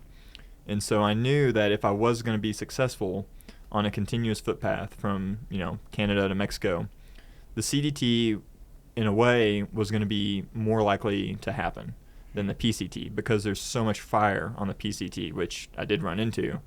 And I knew that when I did the PCT, I didn't want to have that question in my head of how much is it worth, how much do I want that border to border continuous footpath? Is that the most important thing, and am I going to put myself in a risky position to do it? I didn't even want to have that dilemma. So I felt like doing the PCT, it would be easier to have that continuous footpath, so that when I got to the PCT, I could more freely accept skipping stuff if I had to. Yeah. So I think that was just a big one. And just because it was going to be so different than the AT, I knew it was going to be really lonely, and it was way more lonely than I expected. But I wanted that drastic difference, and then I thought the PCT would be a great combination of both, which it was. Yeah. You mentioned when we were talking about the Teton Crest Trail before hitting record that some people had gone to do that as a side trail and then came back to connect the footsteps. So you were hiking with people that were very strict about the connected footpath, and you were doing the CDT second to feel less strict about it. Is that right? I was extremely strict. So I guess on the AT, I was one of those like extreme purists. Like in my mindset, I was like, every piece of this trail is blazed, it is set, and there's not really an excuse to skip because fires don't happen and stuff. So I wanted, and I didn't care if anybody else, you hike your own hideout. Like I really didn't care. For me, I wanted to be a purist. And so on the CDT, the only way I felt like that was a pure trail was to do the continuous footpath, because there are so many routes. To me, the only thing that made it a through hike on that trail was continuous. Oh, I thought you were saying to get ready for how you might have to miss miles on the PCT, you did the CDT, so that I think I got confused with the way you said that. So my idea was, I think because of the flexibility of that trail, I could have that continuous footpath. Oh, because if one route's closed, then you Yes. can do a different one. Yes. So that way on the PCT, if I were to run into that situation, I wouldn't be as like tempted to do something risky for the sake of continuous footpath. I've already achieved this Canada to Mexico all in one footpath. Wouldn't it make it harder for you, though? Because now you've done 2 trails where you've had the continuous footstep. So if anything, there's more on the line. The first time you might have to miss a mile. Yeah, you're right. I think that's what's confusing me, is like, doesn't that make it worse? That did kind of happen a little bit. I was extremely lucky. I should rephrase this. I was extremely unlucky and lucky at the same time on the PCT last year in 24. It was one of, I don't know if I guess I'm safe to say, I feel like it was one of the worst fire seasons we've had. I know they continue to get worse. I felt like at one point going southbound, Washington had half of the trail closed. Oregon had half of the trail closed. And between me and my hiking buddy Strider, who again from the AT, we planned to hike the whole trail together. And we started up there in Canada, and right away fire popped up. We started late in the season. It was like a July 15th start. And fortunately, this heat wave came through and melted all the snow, so that was great. And then literally day 2, fire popped up on Rainey's Pass. So when you touch the border, you go from the border to Rainey's. Literally, we got booted off trail because of fire. And then we found out that the fire was behind us, not in front of us, so we got back on trail at the same spot. Unfortunately, thru-hiking was closed. And so we had to bolt it through to Stevens Pass. And that was even sketchy because as we got on the trail, it closed. So all that being said, like, we were extremely lucky in some regards. We got through, but then we did eventually have to make an official skip from Mount Adams. So Mount Adams is by like White Pass. That's like Trout Lake area and stuff up north. Mm-hmm. We were hiking from White Pass to, I think it's, I'm going blank here, I think Snoqualmie or something like that. So we leave from White Pass and we're hiking out, and as we're on trail, the fire pops up and we can't get to the Trout Lake area. And so we actually have to backtrack. We hitch out from a campground area. We actually go into... Is that the Goat Rock stretch? It is Goat Rock. So we got the Goat Rocks, okay. And it was as we were south of Goat Rock, we got to this area called like Potato Hill or something, some random road, and we got turned around. We had to hike back to this like Walloop something lake campground, hitch out with some random campers and stuff. We got to ride all the way to Portland, Oregon, and then we bust into Cascade Locks. And then from Cascade Locks, we got like a hitch from a Trout Lake Trail Angel, and they dropped us off as far north. But all that being said, we missed like 15 miles. And then That's it? That's it, yeah. Like, because again, I was trying to be a purist. I was like, I want to go as far north back up as I could. So we hiked down, we backtracked, and then we skipped, and then I got dropped off north. And then the rest of the hike was just really lucky. I was actually really injured because of outrunning the fires. I was pushing 30 miles through the Cascade, which was way more than I wanted to at the start, but we had to outrun these fires. And I developed IT band syndrome. And so I was off trail for a week to best recover from that. And then because of that injury, it slowed us down. And then my buddy I was hiking with, he got injured. And then by the time we got going again, we started going through Oregon. It all opened up, and yeah, long story short, like, it was just weird. All these fire closures, and we only missed like 15 miles and made it all the way through. Yeah. Yeah. Do you have a follow-up? I was just going to ask if that kills you more than if you had missed like 200 miles. It really bothers me. It really bothers me. It's almost nothing. I was sitting at Cascade Lock for like, because we were there for like a day or two before we went back up north to pick up where we could. And I was like, I don't know, dude. I think we can find a way to road walk or something. And you couldn't. Mount Adams to the east is like Indian reservation, and all to the west was where the fire was spreading. So there was just no way to even road walk. It really bothered me. I thought there was a way and couldn't find it. Now when someone tells me that they've done a continuous footpath through hike of the PCT, I think that they're lucky beyond anything else. So lucky. Like, it's not like they're better at backpacking. It's just like they missed all the obstacles that were coming at them serendipitously. My brain hears I had an easy year, and I'm not saying that like the PCT is easy for anyone, you know, like I skipped past the Sierra, who am I to talk? But if you didn't have to skip anything, my brain says light snow year, light fire year, and also I'm jealous. I think it's like Austen's saying, a lot of it's timing too. Yeah. Like, it can be a bad year and like things change 100%. quickly. Yeah, it's just like you're constantly dodging. We didn't know anybody that had like as many miles as us, because one of the big things was the whole Crater Lake section was closed for like a long time. It was like a big 120-mile skip. People were skipping from Shelter Cove, if y'all remember, like the Shelter Cove area. They were skipping all the way from that, like way past Crater Lake. And the day, like not kidding, the day we got to Shelter Cove, I guess that evening, we looked at the PCTA and it was open. Oh. And so we were like, that just kept happening. Like that thin of a line. And so it's just super lucky. Yeah. Yeah. At least the gap that you have to fill in is you can do it in a day. Like it gives you an excuse to go back. Yeah. It's going to cost a lot of money for those 15 miles. Yeah. I've got a couple of gaps to fill in, and like I think because it's 2, it's made me less motivated to do it just because logistically it's more of a headache. But yeah. But again, that's why I did the CDT second. It was the easiest one in my mind. Not easy as a trail, but easy to be continuous. Yeah. So southbound, you kind of hit on the 2 things that stand out to me about southbound through hiking the CDT, at least it seems to me, is that 1, it does seem like the better weather window if you're able to do it fairly quickly. And 2, it definitely seems like a high potential to be very lonely. It was extremely lonely. Yeah. I know y'all have had Pony on the podcast since I've been here, and he talked a little bit about that. We hiked together through Glacier, and then like I think maybe a little bit after, but he branched off to go do a different route, and that's like one of the problems is people that you might even hike with might not do the same route, and so you're dealing with that, just different directions. And so going southbound, I went a little bit late in season. I was July, I think like 7th when I started. And so most people start mid to late June. And going late in the season just meant there wasn't even as many people starting. But I didn't want to deal with the snow that was still left in Glacier. So, again, I don't like snow. So I started late. There's just not as many people, all the different routes. And, it was just extremely lonely. It hit me a lot more than I thought it would. Yeah. Did you ever consider throwing in the towel? The only time on any hike I've ever considered was, CDT is actually going through Colorado, because at least through Glacier, you're forced to kind of share permits with people. And then through the Bob, it's kind of more likely to share just because of grizzly stuff. And then after that, you go through Yellowstone. It's like really touristy. So there's like, at least there's other hikers around. And then after that, you're going through Wyoming. Wyoming's really cool because you're going through like the Wind River Mountain Range and like all that kind of stuff. So again, there's other hikers. And then I got to Colorado, and I was hiking around, Colorado trail hikers and stuff, so that was nice. But as I got south, I got to, I actually didn't make it through the San Juans. I had to take I actually enjoyed it, but the Creed Cutoff.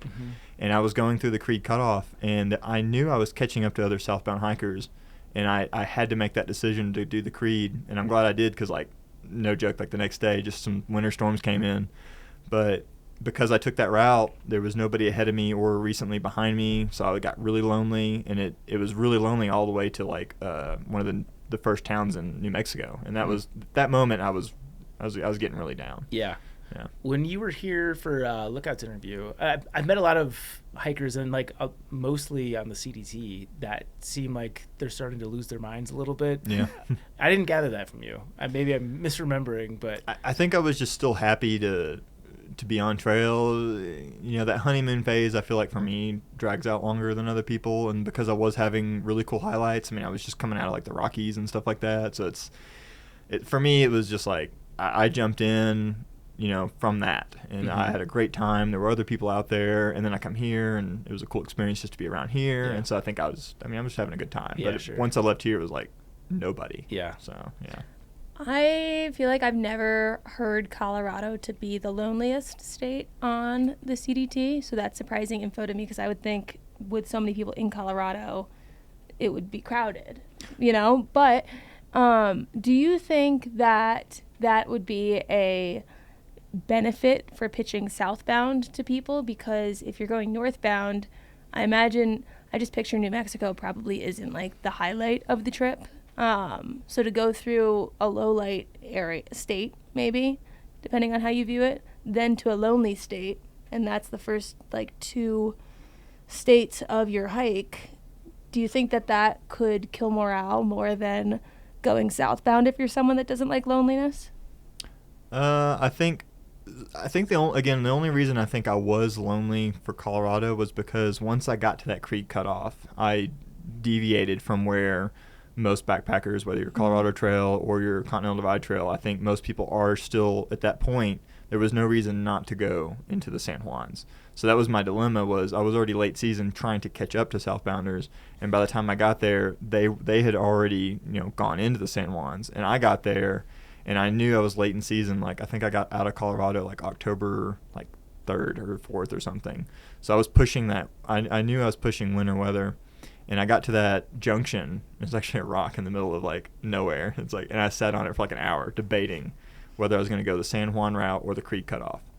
And when I decided to do the Creed cutoff, I was really upset. I got into Creed, got service for the first time in 5 days, and I saw this winter weather come in, and it was really bad. And so by the time I caught some of those hikers that got slowed down in the San Juans, they told me how bad it was, and I realized that's part of why I was so lonely was because everybody had people didn't have a reason to not go into it, and then there really wasn't anybody behind me, and I think that's the weird reason why I was lonely. I don't think normally that would happen through Colorado there. Well, the reason I ask is because I had a buddy that ended up getting off the CDT going northbound towards the end of Colorado, and so I didn't know if that was maybe a contributing factor. Well, I think loneliness was a contributing factor, but I didn't know if it was more common than I thought. I could see maybe if he's going northbound, I could see how he might have been around a lot of people, and then when it deviates from the Colorado Trail, there's that split, and then there's just also maybe a variety of routes, and that might be the first time but there's a variety. Yeah. New Mexico, the northern 100 or 200 miles, I think everybody takes the same route. That's where I first saw a lot of people since starting was Chama, New Mexico. Everybody kind of bottleneck and ended up back in Chama. Yeah. If you're gonna hike the CDT again, northbound, southbound, start earlier, would you change anything? I mean, I actually kind of want to do all the Triple Crown again and do the opposite directions for that reason. Yeah. But I don't know. Part of me does want to go southbound again and try to go a lot faster because I feel like I could have done the San Juans if I was a little more efficient. I kind of dealt. I don't know, I dealt with a little bit of an injury that kind of was slowing me down, just some uncomfortable stuff, and then I got a little bit sick during the basin, and I slowed down, took a few zeros off, and I know every day kind of matters on this trail because I feel like the weather window is a lot shorter than the other trails. I feel like if I was to really go a lot faster, I could have gone through the San Juans, and I think because I didn't, that's the only reason I'd want to have a re-go at it. But yeah, I don't know, realistically I'd probably go northbound just for different experience. Sure. Any other grand takeaways from the CDT that we should know about? So people gave me a lot of crap for carrying bear spray for a long time, longer than needed. Most people ditch it before Colorado because they only carry it for grizzlies. I carried it through Colorado, and I got to New Mexico, and I got a ride from a hiker, a really experienced hiker, and he was kind of saying yeah, you don't really need that, yada yada. So I finally ditched it, and I go into I think it was south of Cuba, New Mexico, and I had my first ever problematic bear encounter. I pitched tent. It was 10 p.m. I was night hiking, pitched tent, and just kind of camped up on a plateau. So I have a cliff next to me, and then it's me, and then it's the trail, and then it's whatever. And it's 5 in the morning, and I wake up and I'm hearing all right, what's that? Is there coyote or something out there? Some animals having problems? Whatever. So I kind of keep sleeping. And then I hear it again, I'm all right, okay, it's weird. And then I keep hearing it consistently facing my direction. The sound hasn't changed. And I realize, my eyes bolt open. I'm oh, that's at me. And so I kind of open my eyes, and I'm in this, I'm in a bivvy under my pocket tarp. So I'm pretty burritoed in there. I can't really, quickly just get out. So I fumble with my zipper, finally unzip it. I can look under my tarp. I shine my light. and I see 2 sets of eyes. And then I see a silhouette, and I realize, that's a freaking bear. Like, I'm in New Mexico. I didn't even think about bear. What's the second set of eyes? The cub. Oh, shit. Yeah. So now I'm like, what's going on? And so I start having this, like, pissing match with this bear. It makes its, like, noise, and I yell at it, like, no, like, go. And it just happened for, like, a half an hour. And then finally, like, I didn't hear it anymore, couldn't see it anymore, and then I go back to sleep. You were able to sleep through that? I had no idea how. I was that tired. Even you retelling it, you sound way too like, bear, fuck off a little bit. Yeah. Like, Well, Trying to get some shut eye. There was nothing I could have done. I mean, it would have taken me 5 minutes to get out of my bivvy. It's not like I didn't have the bear spray anymore. I didn't have like a knife. Yeah. Like I had my trekking pole next to me, Yeah. like the one I wasn't using for my tarp, and I was holding it. I was like, I don't know what else to do. If you're gonna kill me, get it over with. Yeah, I mean, there was nothing I could have done. Yeah. So I just accepted it. And Yeah. just because of pissing match. because of the timing of that, if and when you do the CDT again, will you carry bear spray for the whole? Huh? You said doo-doo. Will you carry bear spray for the whole trail? Nope. Okay. I just feel like it was a rare circumstance. It was one of the few times I ate close to camp, and so maybe that was a factor. I just was getting a little too cocky about not having animal encounters, and so I did eat right where I camped. Whereas I think on that trail specifically, I was making it a point to eat my cold soaked meal further away from trail, and that was like one of the very few nights I slept with my food. I normally, unfortunately, I don't hand hang, or I don't bear hang as much as I should. I normally just kind of hand hang, like whatever I can reach. And yeah, I think because it was like me and then my food, and I was between my food and the bear, I think it was trying to scare me off. But yeah, I wasn't too worried. Yeah. Imagine after all the states that you hike doing the Triple Crown, the place a bear goes for you is New Mexico. Yeah. It still That weirds would me be out. upsetting. Yeah. I just want to say you are a good luck charm because Oh, yeah. I haven't seen it work for an extended period for a long time. So thank you for that.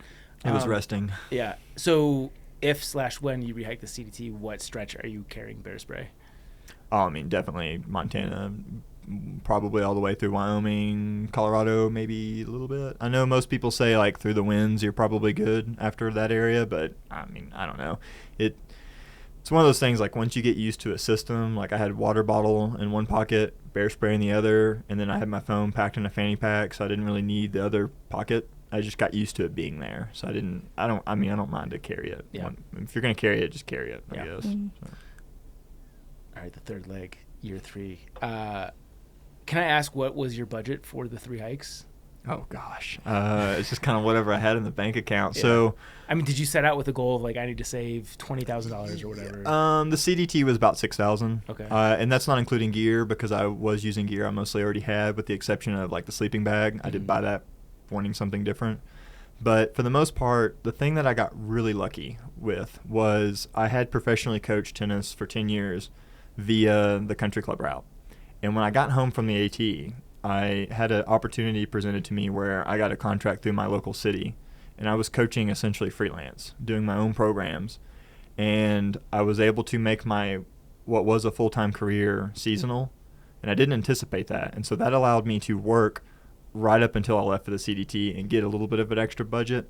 And so yeah, I didn't really think too much about the money. It just kind of turned into, I think it ended up being about 6,000.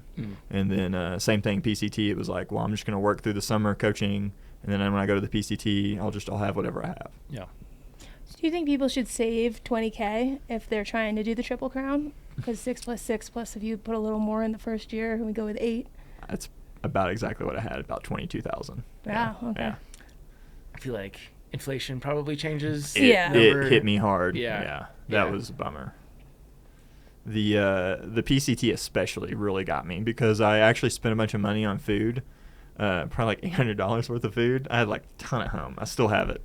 And the problem was I got out there, and because of all the what I call fire confusion, I sent boxes to, for example, Stehekin and Trout Lake, and both of those places caught on fire, and I couldn't get my food box. Oh, And so all the remaining food boxes I got sketched out, and I was like, I don't know if I want to try this. Yeah. And that just kept happening. Yeah. And so I sent way less food boxes than I wanted, and then I had to buy food, and the food on trail was more than I expected. Again, West Coast is different than Arkansas. It's Well, really, especially like further north at those resort towns. Oh, yeah. Like Yeah. it's outrageous. Before inflation, it was outrageous. Oh, yeah. I can only imagine what it is now. Yeah, so that really hurt the budget for sure. Yeah. Okay, so PCT southbound. You only missed 15 miles, which in any year in the last like 15 is a good year, and especially last year, that is like a miracle. How did this compare to your PC or your CDT hike? The PCT, my expectations were pretty high. I saved it last for a reason. I figured it would be the best of both worlds, and I think it definitely was. So similar to the CDT, I knew I was going to have that more open, expansive views and those like aha moments, and just essentially be able to take a picture at any moment of the trail, and it'd be really cool. But like the AT, I was hoping it would have that social experience. And fortunately, I did hike with a buddy the whole time. Like, we planned to hike together, and it was one of those things where I think similar to you and Viking, like we were hiking together, but we weren't. It was one of those things where sometimes we did split up. Mm-hmm. But knowing that we were both there, and knowing that we could catch up with each other in town, and then we ended up camping together most of the time, that was really good, because the trail was way more lonely than I thought, even for southbound PCT. I think because we started late, and because of the weird stuff with the fires. Like that thru-hiking all the way to Stevens Pass is like 120 miles. We were the last two to go through that. Like, wow. We apparently when we went back to that trailhead to go do that section, the night we got there, they closed the trail and we didn't know. And so people were skipping it. And so now that puts you 4 days ahead of us. And then same thing like the Shelter Cove, Crater Lake. We got there. We were expecting to skip. The night we got there, it opened. So now those people were catching up to. They're 4 days ahead. And so it was really lonely, like the CDT, but because I was hiking with a buddy from a previous trip, it really changed the dynamic and made it social and fun. Are you just communicating via cell phone, or do you guys have inReaches, or what's your communication? I just did cell phone for that trip. I did do a Garmin inReach Mini for the CDT, just because I knew I wasn't planning to hike with anybody. This hike, because I knew I was around someone, I knew just being the PCT, there might be other people. I made the decision not to carry one, but I did kind of have it on standby to be shipped. Like, mm-hmm. if he had to get off trail, then I would have had it shipped to me, probably. So. Yeah. Do you have any tips for dealing with loneliness on trail, being that you felt it on too? I mean, the zeros were nice, because if you're gonna socialize with anybody, like, take advantage of that. So I think when I was in town, just even eating at like a restaurant or a bar, I think was a good way to kind of connect with people, try to stop and talk to people, even if they're day hikers. I know sometimes there's a whole like thru-hiker, day hiker dynamic. That was kind of nice, where the PCT had a lot more day hikers compared to the CDT. If I could, I tried to utilize phone calls with people. So even on the CDT, I think that was another thing, was in Colorado, I didn't really have as much service in southern Colorado. But then when I got to New Mexico, there were sections where I had good service. So even when I was alone, I was able to make a phone call to people, just kind of catch up, update them on my hike. And so I think the phone call is just like, if you can try to find a way to find service, use it, maybe carry a little extra battery bank power so you can make phone calls. But I think phone calls and just talk to everybody out there, even if they're not a thru-hiker.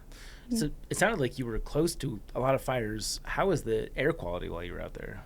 Again, really lucky. Not too bad, other than the beginning, like the Rainey's Pass area, which was a weird one, because there was a fire that actually happened from a dry lightning storm the day we were hiking from Harts Pass to Rainey's. That fire was kind of a little smoky, and then when we were on that thru-hiking to Stevens, we booked it 4 days through that section, and 2 of those days were a little rough, but for the most part, everything was opening up in front of us. I guess the Mount Adams one, the Trout Lake one, was getting there, but the fire was blowing mostly southwest, and we're coming down from the north. And so when we hit it and we're turned around, it's not because we were turned around, because we couldn't hike in the smoke. So we just, again, I think just from weather and direction, we just got lucky that even when we ran into fire problems, it wasn't that big of a deal. It was mainly stuff that was being finished up and dealing with. Yeah. I don't know if you saw in Shira's like GoFundMe thing, but like part of the cancer that she has is lung cancer, and she said that she's never smoked a day in her life, and she speculates that all the hiking that she's done through smoky environments could be it. And it makes me think, like, I hiked through a very smoky PCT, and for not exaggerating, years afterward, like, I'd wake up just like hacking up a lung in the morning. I mean, it seems like common sense that it's not a good thing, but I feel like it's something that's not really well understood or talked about. Might be another advantage of ultralight. Less strain, less huffing and puffing. Sure. Just to throw that out there. Yeah. You get out of the areas faster. That's a good point. Yeah. Yeah, it'd be interesting if they ever did a study to show, like, how much of a correlation that could have. Yeah, I've got to imagine. Like, I know that asthma is worse in, like, the Denver area because, like, we have consistently pretty bad air quality. Talking to the champion of asthma. I think it's, and maybe it is more understood, but it's not necessarily universally known, like, the correlation between air quality and just other issues because, I feel like that's the thing. Chance briefly mentioned this, but that really is a big reason for ultralight is being lighter might seem more dangerous because it's like, oh, what if you get stuck out there and bad situation comes up, like weather, climate, like, well, being ultralight means I can actually avoid that a lot better. So if I can be in town more often, I can have more update information. And for the AT, for example, I only hiked in rain like 4 days, which again, it was like one of the driest records, years, but it got to a point where because we got used to not having rain, once we started having rain pop up, we thought, oh, well, we could make it to that town before all the rain that's going to come in. Yeah. And so, going ultralight was good for that. Same thing with the fires. Like, if I wasn't ultralight, I don't know if I would have done that Stehekin to Stevens, but we thought we could get through fast enough, or worst case, we could turn around and get out fast enough. Yeah. The trail wasn't closed when you got into that section? We didn't know it was closed. Okay. It closed. So what happened was we got there that night. We resupplied our food because we knew we weren't going to go to Stehekin. Got back on trail. When we get back on trail, we don't have service. Right. And apparently that night or that morning when we woke up and started that section, they had closed it, and we didn't know. Yeah. Until we found a sign on a broken bridge that said it was closed for for people. Yeah. Coming the other way. It'd be cool to see, and I know it would change person to person, so I don't think this is actually, like, something that can happen, but it would be cool for someone to be able to see a chart of a 30-mile day with a 5-pound pack equals, like, the same amount of physical exertion as a 27-mile day with a 5.5-pound pack versus a 25-mile day, and, like, get that chart of what does my pack weigh, right? Like, what is my daily mileage, and if I were to shed weight, what is the same comfortable mileage? Efficiency. Yeah. Apparently the a pound on your feet is worth 5 in your pack actually comes from a military study. Like, that's not just a number that was pulled out of assholes. They should do some sort of, but what's a pound on your pack? Onto your feet. Yeah, exactly. A pound on your pack is 0.8 miles on your feet. Or you'd have to find the right way to actually quantify that, but that would be interesting information. I don't know if it's because I was ultralight, but I've exclusively wore ultra lone peaks my entire backpacking career since like the 2.0s, and I find I get like 1,000 miles for each shoe, or I think 1,100 on the PCT, and I credit a lot of that to, like, I have less weight on me, so when I'm walking, maybe that's less wear and tear. So it's like, you can imagine if I'm pushing shoes further like that, what does it do to the body? Yeah, I guess maybe you could take that thought process and say my pack at X weight gives me Y miles on these shoes. And if I change my pack weight and I buy new shoes, so we're starting at 0 again, how many miles until I need new shoes? I'm not surprised that you get more miles out of it, but the number more miles that you get is fucking crazy. Because, like, I hear a lot of people nowadays for the Lone Peaks are getting like 200-300 miles per pair. I wonder if there's like a difference in just like stride mechanics that contribute to that too. I have good footing, I think, from tennis. I think that's an advantage. Is I feel like I take more steps. I'm not necessarily big stride. I have like quick feet. Yeah. And then the other thing is, I think being on a concrete tennis court hours and hours a week, my feet aren't really needing the cushion that most people maybe need. Sure. So I think the cushion goes, and I'll be honest, I think the cushion goes probably way quicker than I swap. Yeah. But I mean, even the durability of the shoe holds up for me. The fact that the uppers are maintaining is still, that's impressive. Yeah, I don't ever tape or do anything. I just let it go. I think that's the hard part about gauging the lifespan is, like, when is the shoe broken, and I think for some people, I've seen people where they get a hole in the side by like the big toe and they go into town and get a new pair of shoes like that same time, can't do it. And then I'm on 900 miles with a pair that are blown out on both sides and have absolutely no tread, and I'm just a lazy piece of shit and don't want to get a new pair, you know? So I think personal, like who the shoe's on matters just as much. Yeah, if you're missing meniscus, you're probably a little bit more sensitive to the cushion of the midsole. That's what I'm hoping to avoid as long as possible. Sure, yeah. 1,100 miles, that's awesome. So what else from the PCT? What were your other takeaways?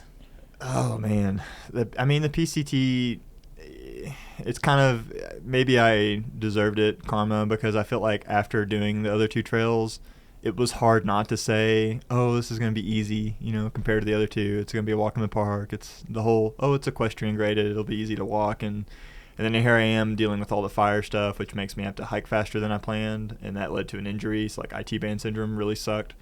And then... Other than taking time off, did you do anything? Like, I don't know, did we get like a lacrosse ball and we're rubbing it on the band? Or I kind of got the advice from another hiker to do this thing called 7-way hips, and it was like an activation / stretching / strengthening thing. It's where you lay down on your side and just, if you think of like the Fondo leg raise thing, where you're on your side and you keep your leg straight and you raise it up and down. It's essentially stuff like that, but different motions, and the idea is it activates your hip.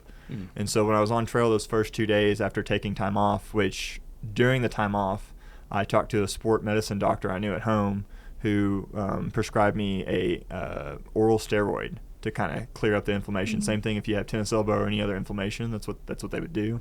So I went through a course of that. It was a short course, like 4 days or something.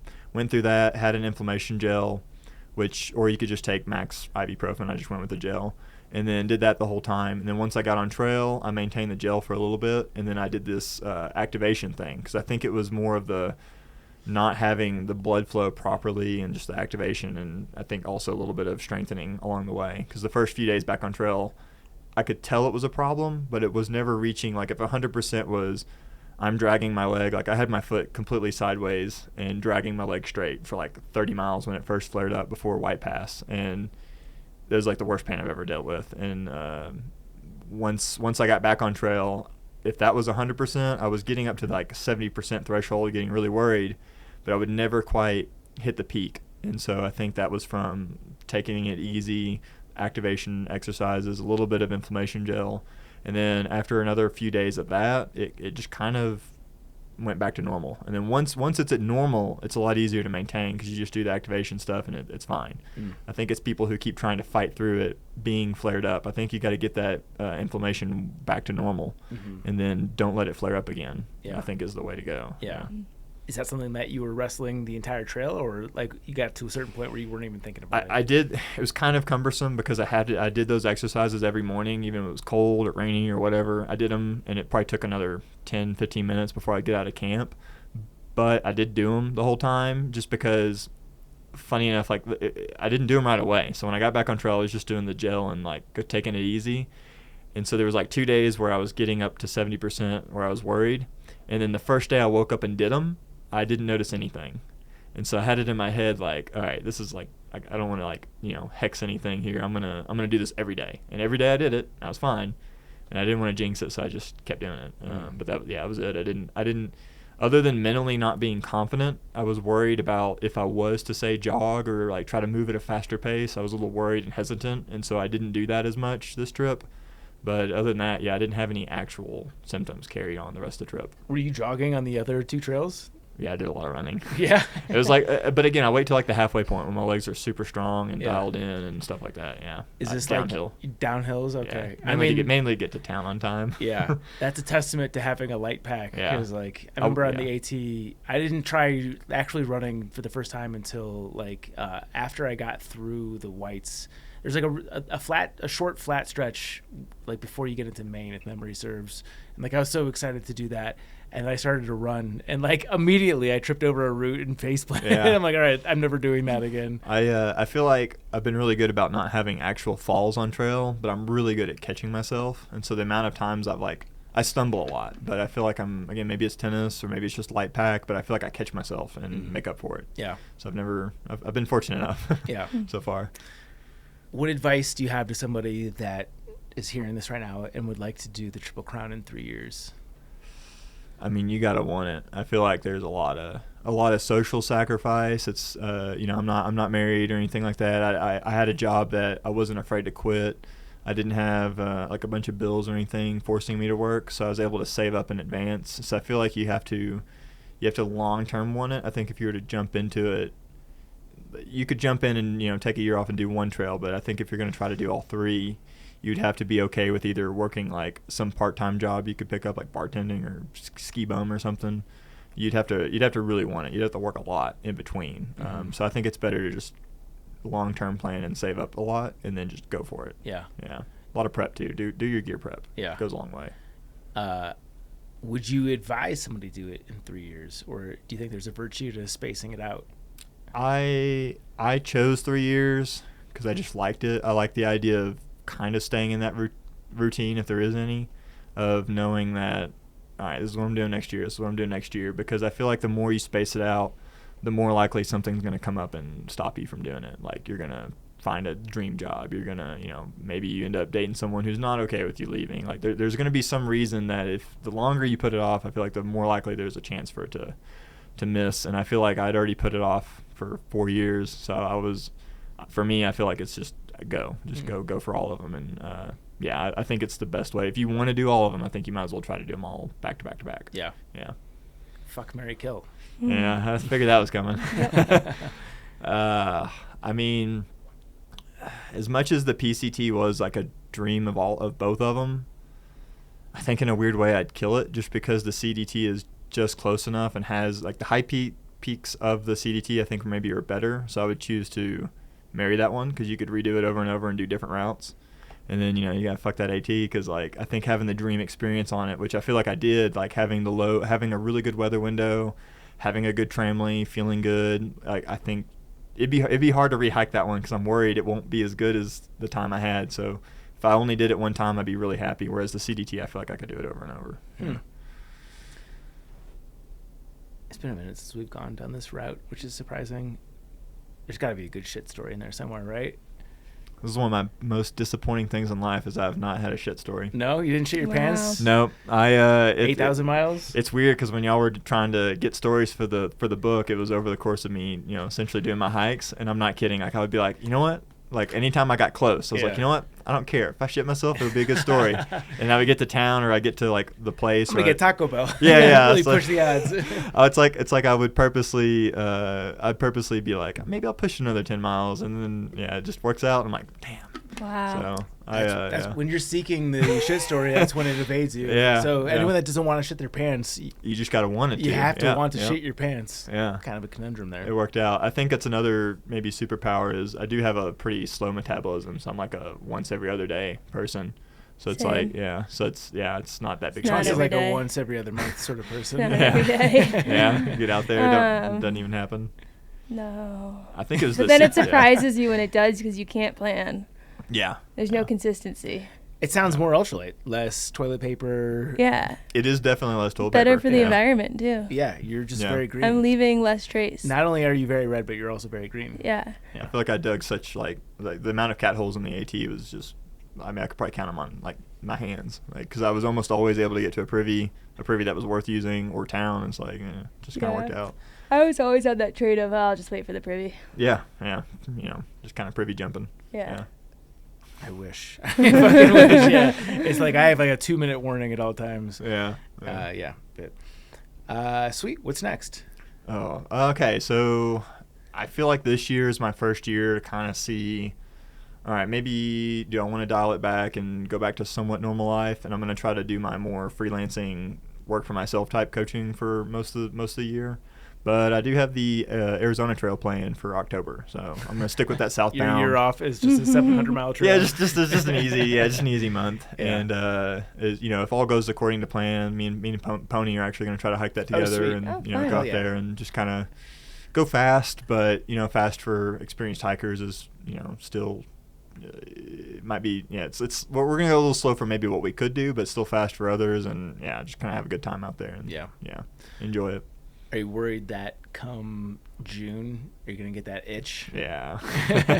I was actually looking at this the other day. I was like, man, maybe if I made it a point to actually go fast on the AT, I could go knock that out in like 3 months or something. But nah, I need to be back in like home base mode for at least a year. Yeah.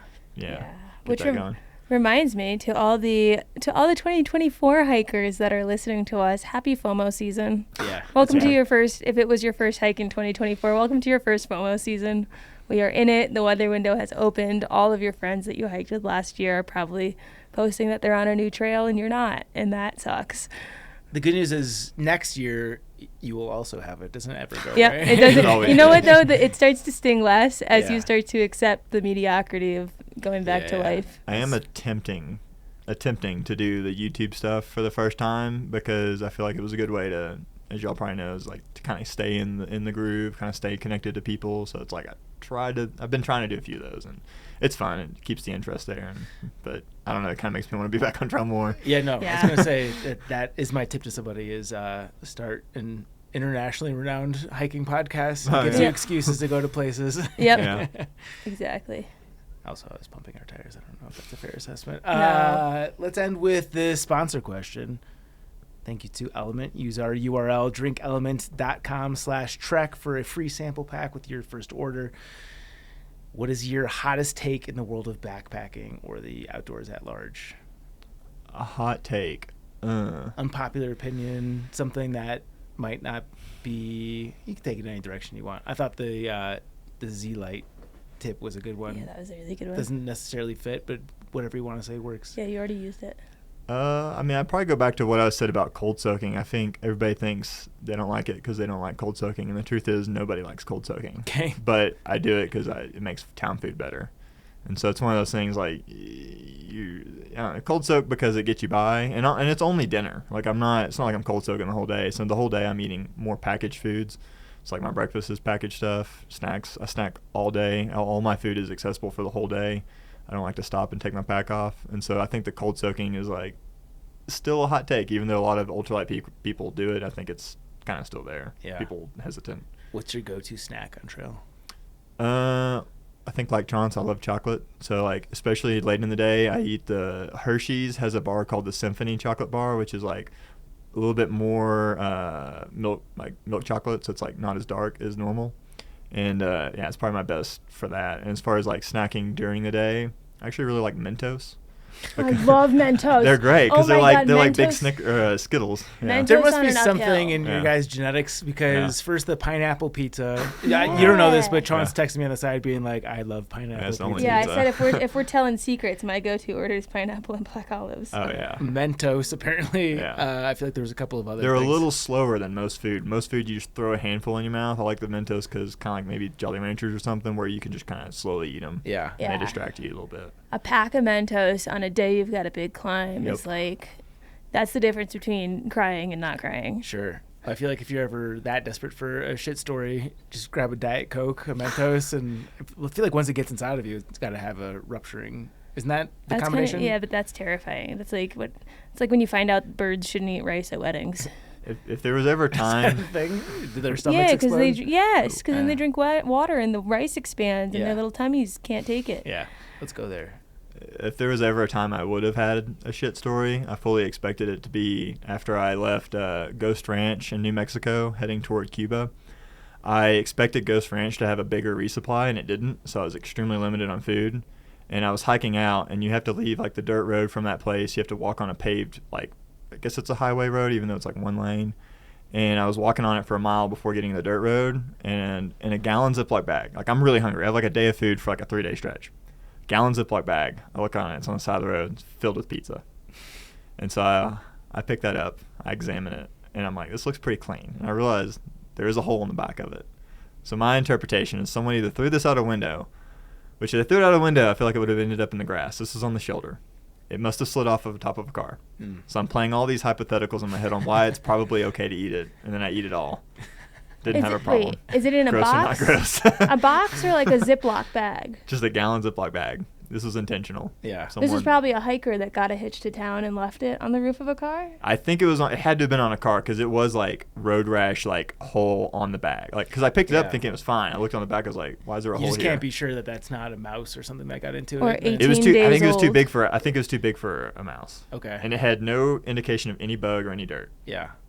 And I feel like if it had been left on the side of the road after, like, I feel like if it was there longer than an hour, it would have had bugs. You would have been wasteful had you not eat that. How soft Yeah. was the bread in the crust? It felt normal. It didn't feel like it'd been left out. Like, because normally, like, say you don't refrigerate pizza and you leave it out Yeah, and you it pick it gets up, you're hard. like, this thing's a brick. Yeah. That's my biggest It worry. felt like normal pizza. I'd probably have eaten it. Yeah. That was the right move. Everybody at home hates me after I've told them that story. Yeah. Wow.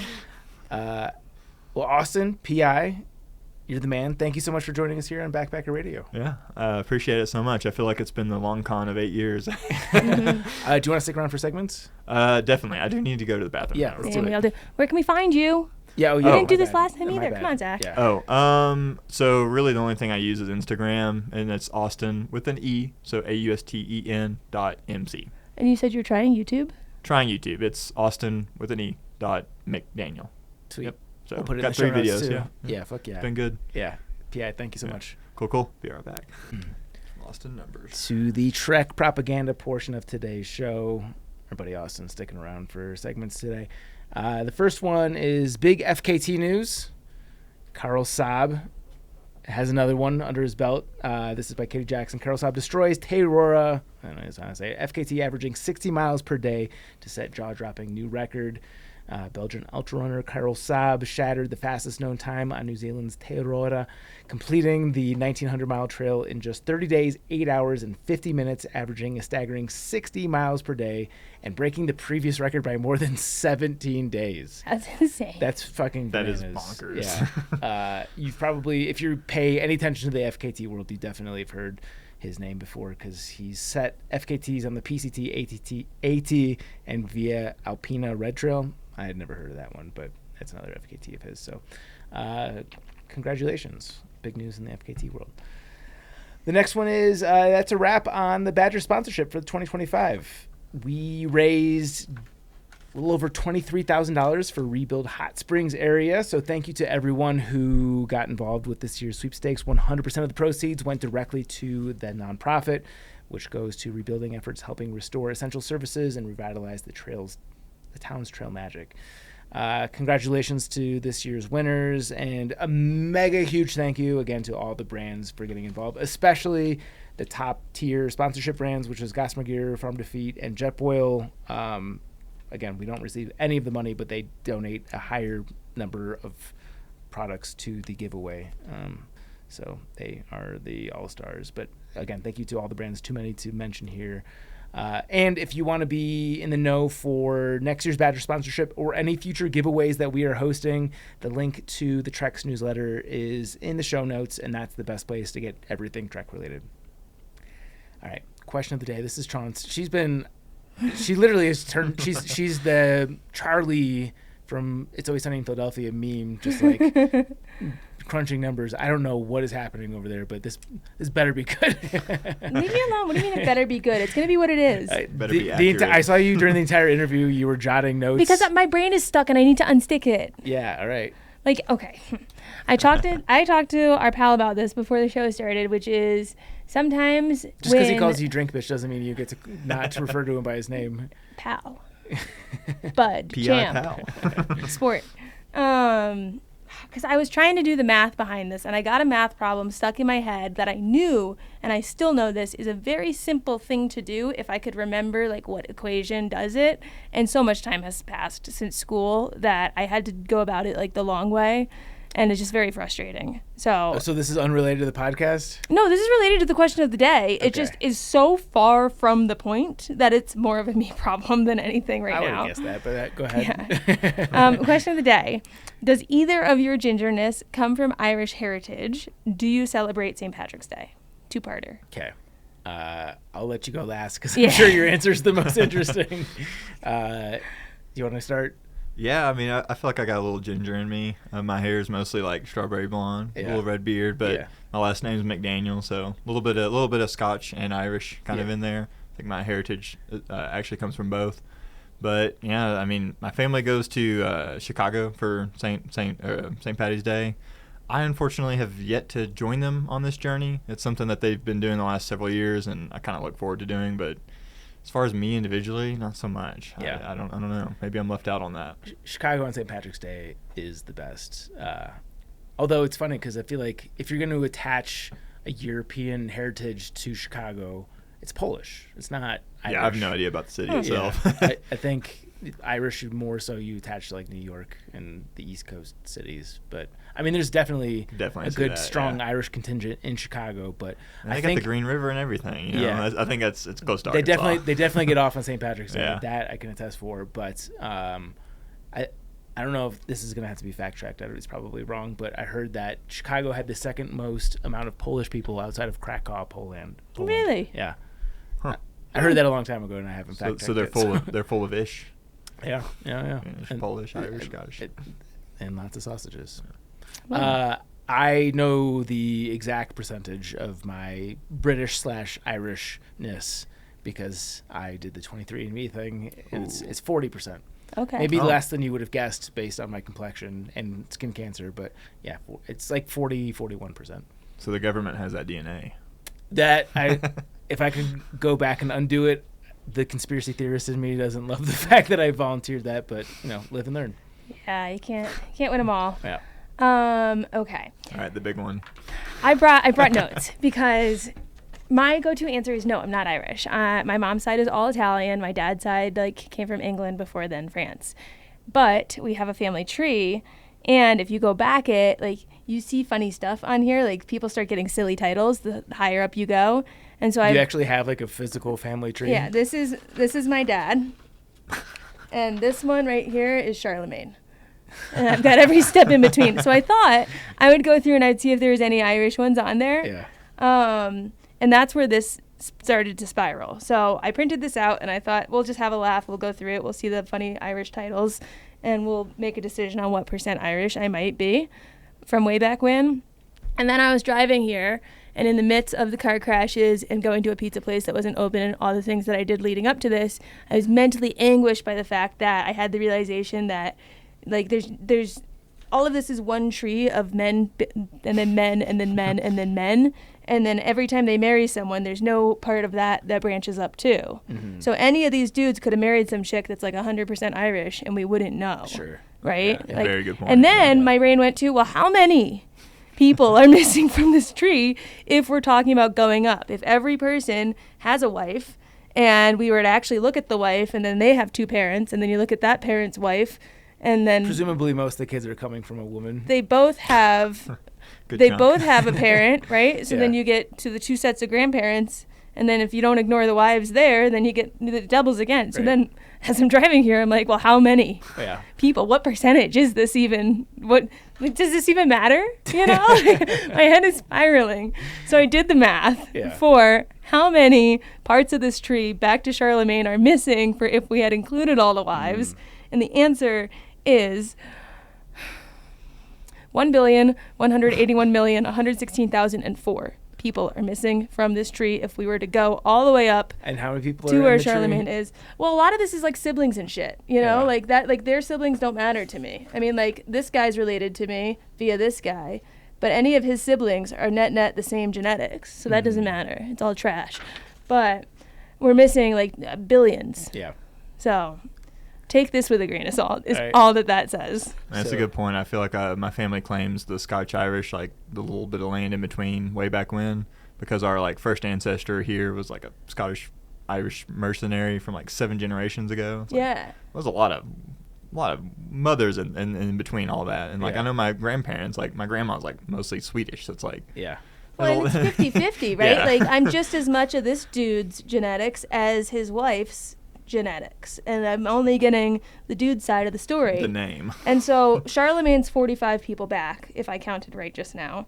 So 45 people back plus all the variations would lead to that billion. So we're looking at 45 daddies and mommies out of a billion. Mm-hmm. Wait, so you have 45, if you were to go great, put 40 of those essentially? I think you would take out 2 of them because you take out the dad and the grandpa. So, but yeah, like more than 40. Yeah. I think it would be... That's insane. Yeah, 43. This is from the ancestry thing? No, this is from an old book. That's even better. No DNA needed. Okay. But 31 names... Have you considered just doing like a 23andMe? That'd been a lot quicker. No, because it just like tells you general info. I'm not going to find out these names. Like, here's one that's wild. Well, I mean, it answered directly the question that is asked. Yeah, but that's boring. Okay. And I'm going to do that When for you can do prep. math. I'm going to give the government my DNA just to prep for a segment for Backpacker Radio. I also learned that Come on. I'm more likely to be sensitive to caffeine, so there's other benefits involved. Well, I'll tell you another thing that's wild about this that I realized while sitting here is there's the branch that has Charlemagne, and then down that branch by X amount of people, this guy, William de Chauncey, last Baron of Sierpenbeck, marries this woman Joan, and when that happens, like, it connects these two, and then their kid marries some other one that connects that side. But basically, the middle branch, this dude Chauncey de Chauncey came into England with William the Conqueror, right? And I'm like, okay, so that's how we got to England. But if you go up this other side, you go 10 people down from him. The person this person marries, you go 13 people up from her. Guy marries the niece of William the Conqueror. I was going to say, there's not a lot of sideways action in that tree. I feel like No. people are lying about missing branches. I mean, if they're you know what I related, mean. these two. Yeah. Well, they're not related, but he's friends with her uncle. Yeah. So So that's you're- insane. But What I got from that is, are you supposed to be de Chauncey? De Chauncey is where you're from. True. So Chauncey de Chauncey was this dude Chauncey that came from Chauncey, which used to be a town in This France. is a tongue twister now. So it was Chauncey de Chauncey, and then he left France with William the Conqueror to go fuck shit up. But I digress. About 14 people down from Charlemagne / 31 people up from me, we have, in fact, a woman, Eve, who marries this guy Richard. And Eve is the daughter of Dermot McMurrough, King of Dublin. No, So a king. Maybe if one you, can assume she was Irish. Maybe if you are one day successful enough, you can at least be a footnote on Garrett's family tree. Maybe. I can only hope. I know that my family tree won't be taken into consideration Could be one of those unless women billions. start to matter. Yeah. No, But just- for now, Just forfeit your information over to the but government. that's something. That's one out of over a billion. But that's something. Yeah, there you go. And who's to say the other billion didn't have Irish ones? No, definitely well worth it. So if you've ever gone down a rabbit hole and you can relate to what I've been through in the past hour, none of this was important. Yeah. But my brain had to finish the thought. I assumed you were scribbling like conversation notes or something. No, I'm trying to figure out the math. All right. Yeah. But I thought it was Well, how cool. confident are you in the math? Very. Did you run If through- it was right. if Wait, what? If the thought if the answer was right, I guarantee you it was right. if the thought process was in fact correct, then it's right. So the thought 100% process. time, I'm right 40% of the time. Actually, I only went up to 30, and Charlemagne's 45 up, so the number's even bigger. All right. Good. Okay, wait. We can't. Don't worry, we have another we can't podcast start that later thought this process. week. You can. Okay, so that was math of me. My answer is yes, I am in fact a little bit Irish. Thanks for asking. And I don't really do anything for St. Patrick's Day. At least 1%. Yeah. It's just like, Historically, even I feel like it being so close to your birthday. I mean, like in my party era, sure, like we would go out for St. Patrick's Day, but my family never made corned beef or any of the soda breads or. I did attempt to get Guinness for this podcast. I went to 2 different places, and only one of them had them in bottles, which doesn't count. No, Yeah. It's gotta be the can. So yeah, no, we're drinking. Well, I learned about cutting the G. Have you learned about cutting the G? Depends on what we're talking about. So, misleading at glance, but when they serve you Guinness and it's in the Guinness pint glass, apparently what you're supposed to do is you have to do it with the amount of head of the foam that's on the beer when they give it to you. You can't wait for it to settle. But your first sip, you have to try to take a big enough drink before you put the cup down that the line between the foam and the beer lands right in the middle of the G of the word Guinness. All right. The perfect first sip. Yeah, so we were trying to do that Saturday. Guinness is the best. I love Guinness. It's so good. So that was info overload with me. How about you? Are you Irish? We already did. I know, I'm kidding. Maybe something's changed. Yeah, if someone remembers the math that you could do to say, okay, we're going 45 levels up this tree, each time it branches out, the number doubles. So each person like would have 2 parents and then 4 and then 6. And then you've got to add it up for each level where you go a level up. That's what my brain was trying to do. And I still would very much like to know the easy equation. Well, aren't we all related to like Genghis Khan or something? Adam You go and that Eve. far down the rabbit hole. Yeah, at the end of the day, yeah, it's Adam and Eve. Yeah. So that's my fun fact. All right. Triple Crown. This is a recent suggestion, and we're using it. Triple Crown of food combinations. Yeah. Yeah, you don't have to give any preface to this. It makes sense. I have a feeling this is going to go in different directions because mine are going to be, I think, more classic, but just based on what you were saying. But based on that, Yeah, the fact that you had an entire matrix set up for it. yeah. I'll start. Pizza and ranch. Name a better duo. God, I hate that. What? I'm from the South. Everybody loves ranch. I don't know. I think I'm white condiment racist. I hate all the white condiments. I don't like ranch. Not I don't even like, on salad? No, I don't like sour cream or any of that stuff. I don't know why. Really? I know it's a me problem. What about blue cheese? Nope, don't like it. Okay. I was going to say, someone who says a sentence like that is the type of person that loves blue cheese. I feel like with ranch, it's not that I don't like it. It's so overpowering. If I put like a little bit of it on something, that's all I taste. No, it's basically nothing. I feel like if you put ranch on pizza, you're just tasting ranch.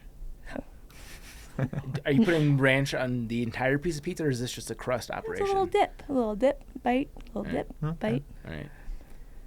That's better than my high school experience where everybody just poured it on top of their pizza. I think that grossed me out from it. That's aggressive. Yeah. That's the South. I'm going to go with the one that inspired this for me.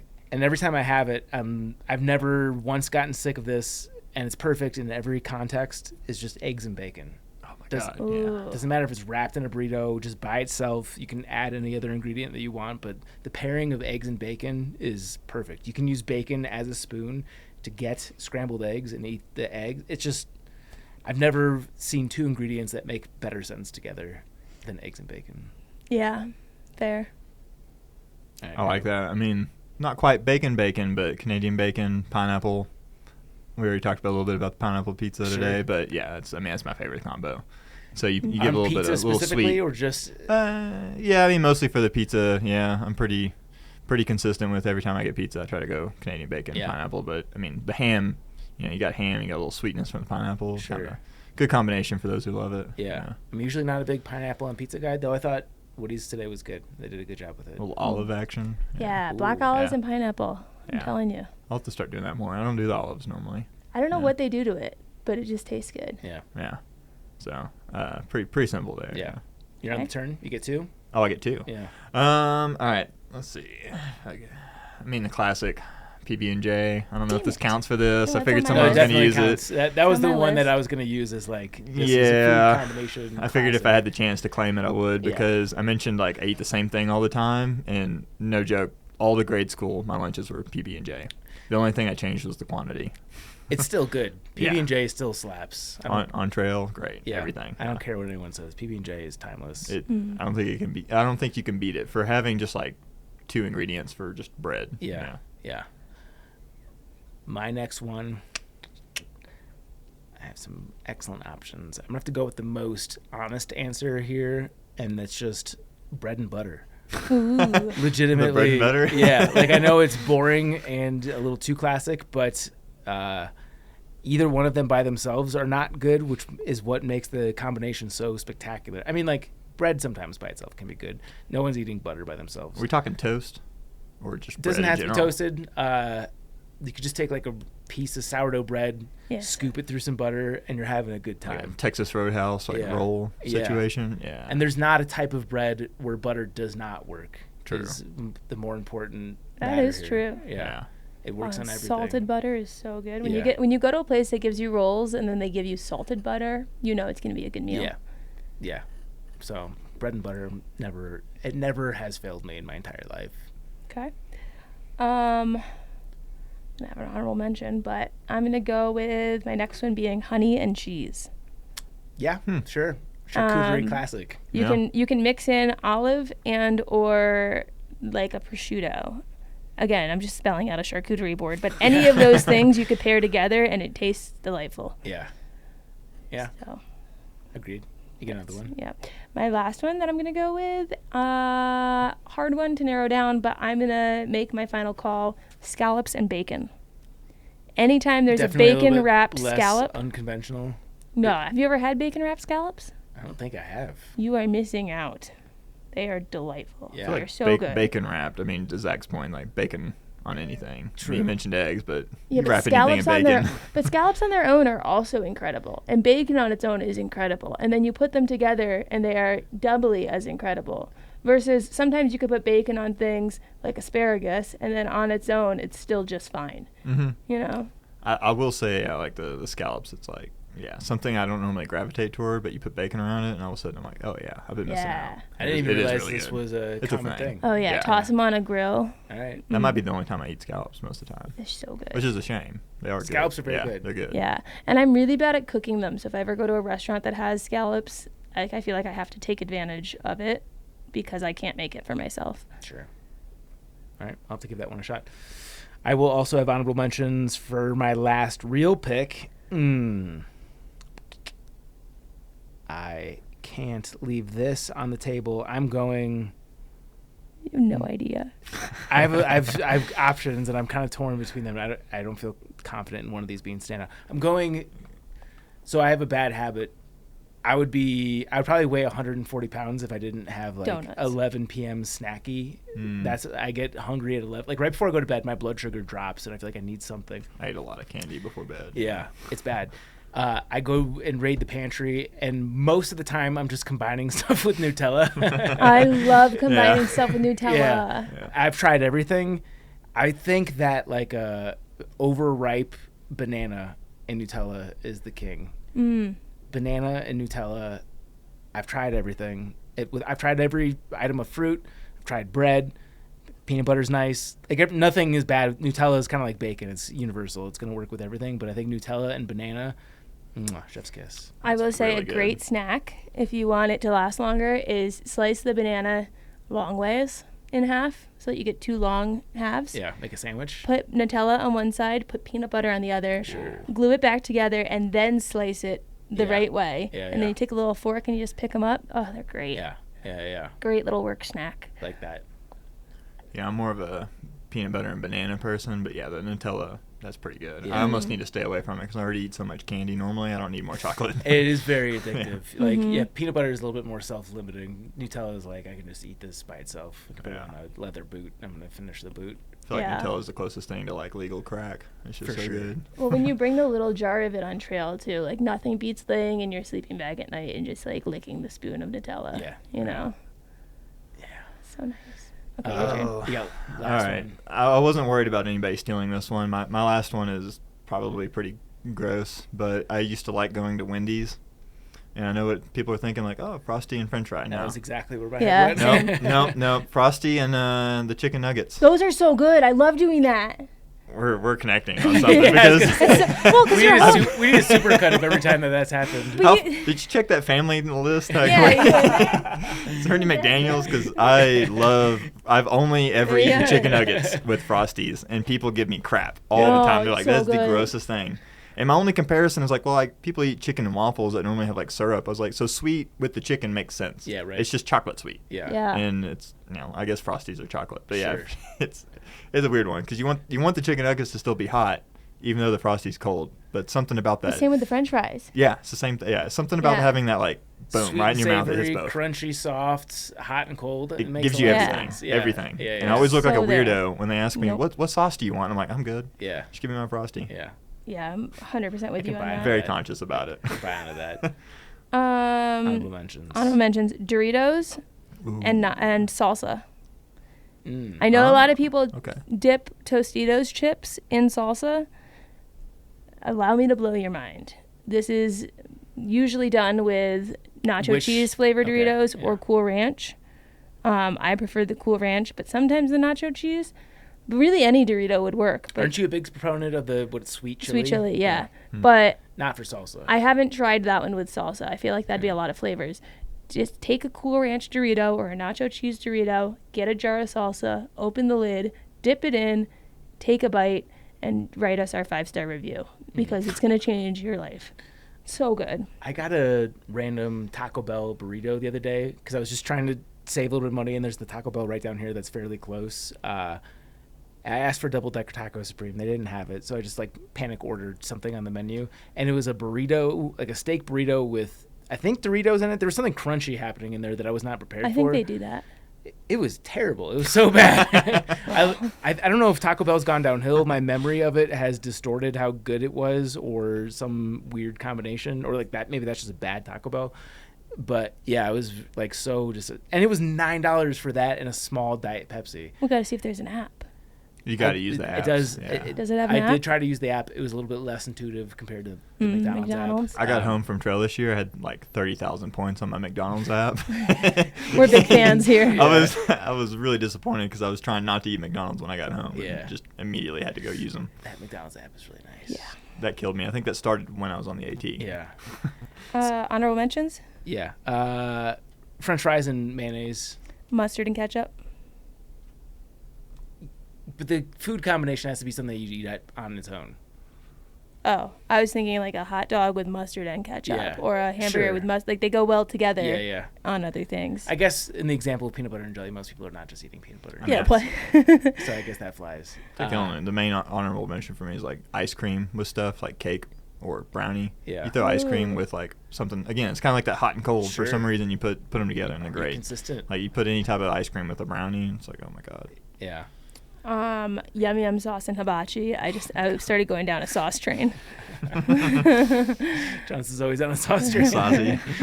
I guess I'm completely refuting my pushback on your last one because I'm saying cream cheese and jam.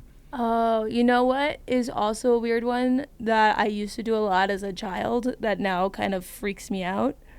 Is I didn't like to eat my broccoli when I was young, and so my mom would put like a spoon of mayo on my plate, and I would dip my broccoli in mayo. And now that I think about that, that's so fucking nasty. Kind of checks out though. I feel like sometimes whatever it takes to get vegetables to go down, there's no Yeah. wrong answer there.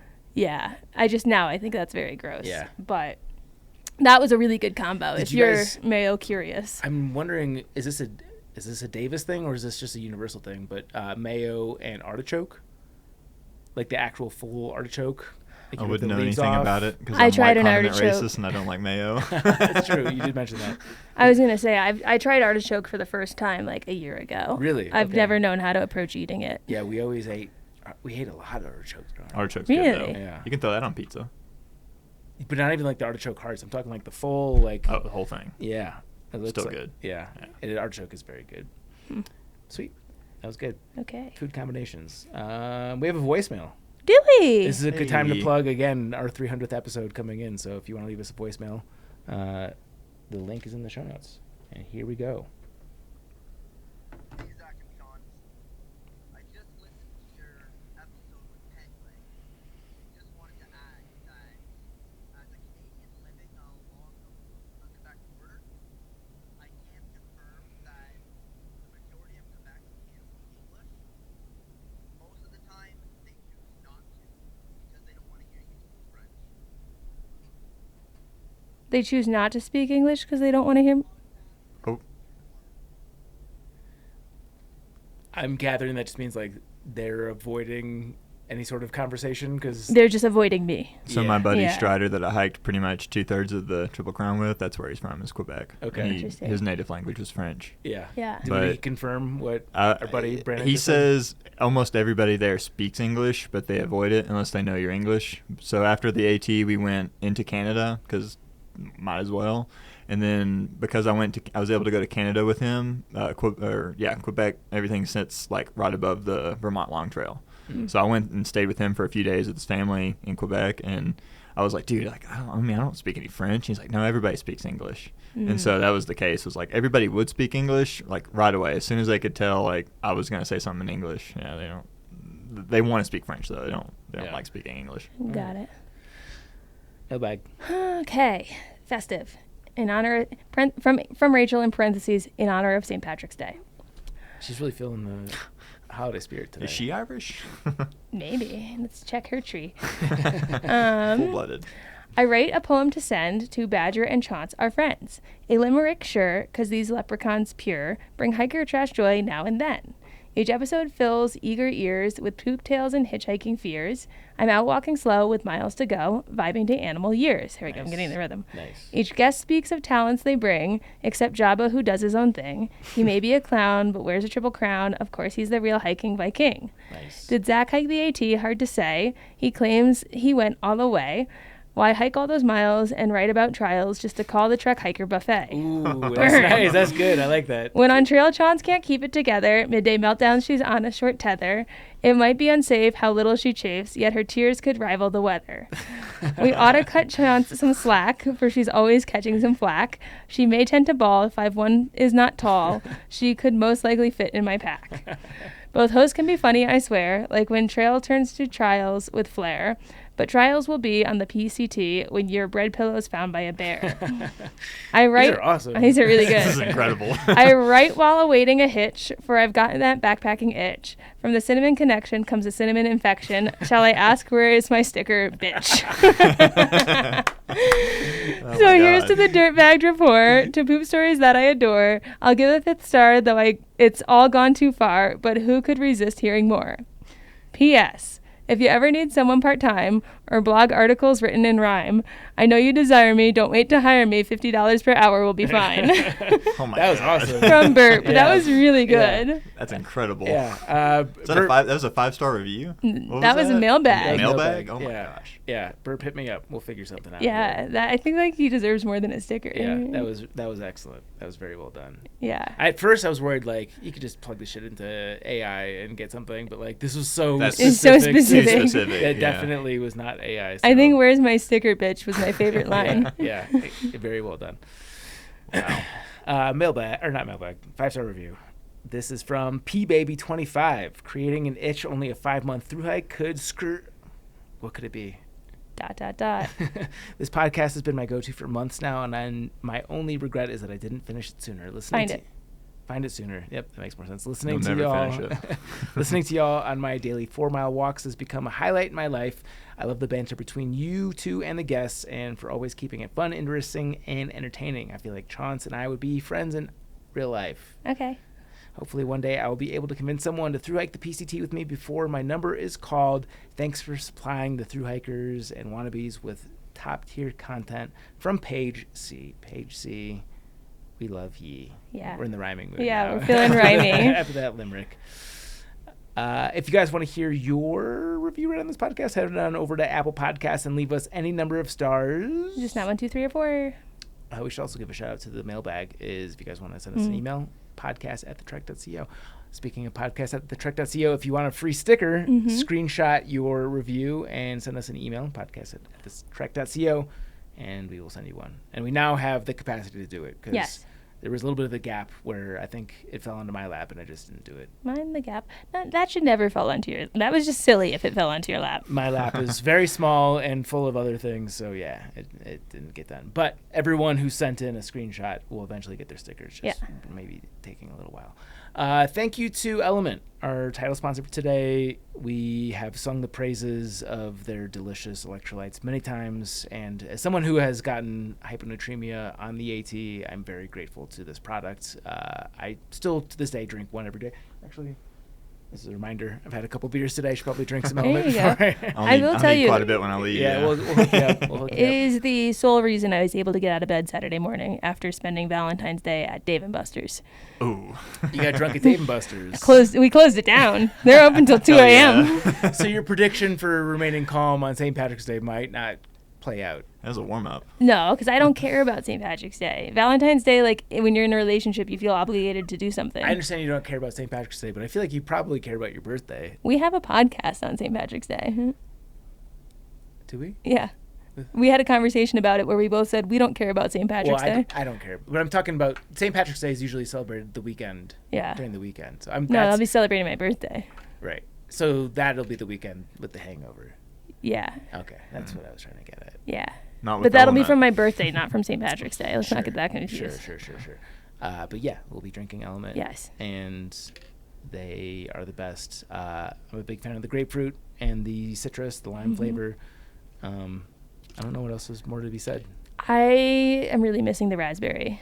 I haven't had raspberry in a while, and I've been craving that flavor. I don't know if they discontinued it or what. It was good. It was really good. It was really good. Although I will say, after it not being my favorite out the gate, I've fallen more in love with the watermelon of late. We go through phases with things. You were such a diehard anti-watermelon. It was just, I thought it was overrated because everyone's like, this was my favorite. And immediately I was taken to the grapefruit and the citrus, but now I'm going through a watermelon kick. Which is so weird because I started on the watermelon kick, and then I phased out of watermelon. And you guys are the yin, I'm the yang. And now mine is, I'm a citrus. Yeah, the citrus is the best. But the orange is also. Oh, I'm not oranges. Have you gone through your orange phase yet? Yeah, I'd say orange is my fourth favorite. When I said I like the same thing and I stick with it, it's watermelon. Yeah, so watermelon. Bitch. Okay. Stick with it. Yeah, their flavors are good. Again, use our code drinklmnt.com/trek for a free sample pack with your first order. Super big thank you to our Chuck Norris Award winners on Patreon. That is Alex and Misty with Navigators Crafting, Alex Kendu, Andrew, Austen McDaniel. Hey, who's that?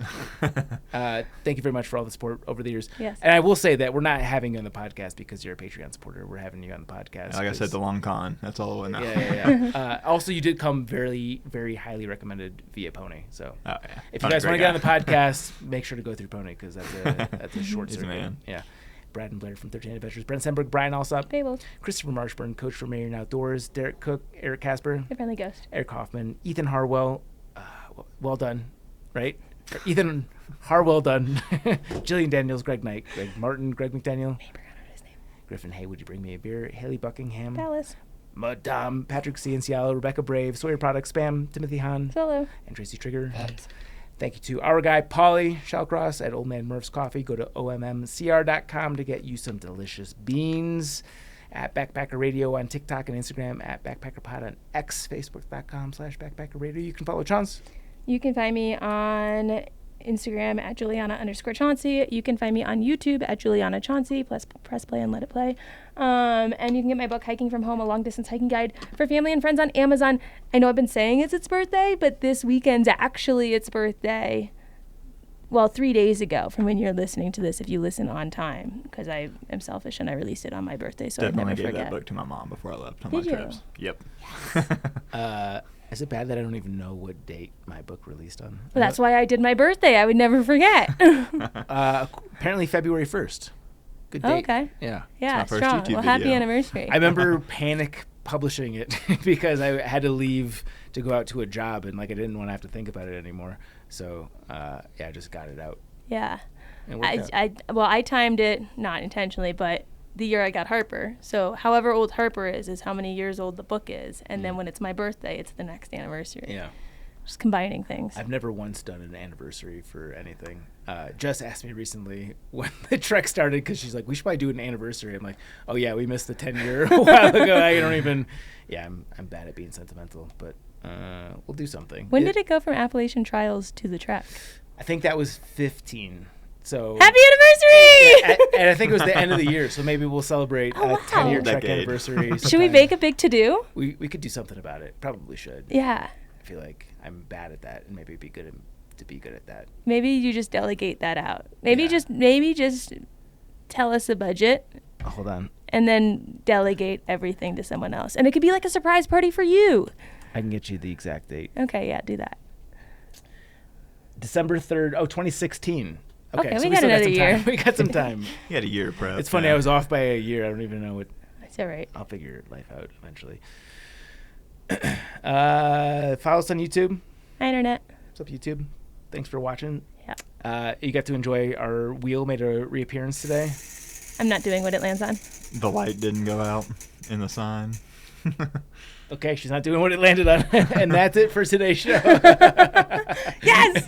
That's incredible. Happy hiking. Bye.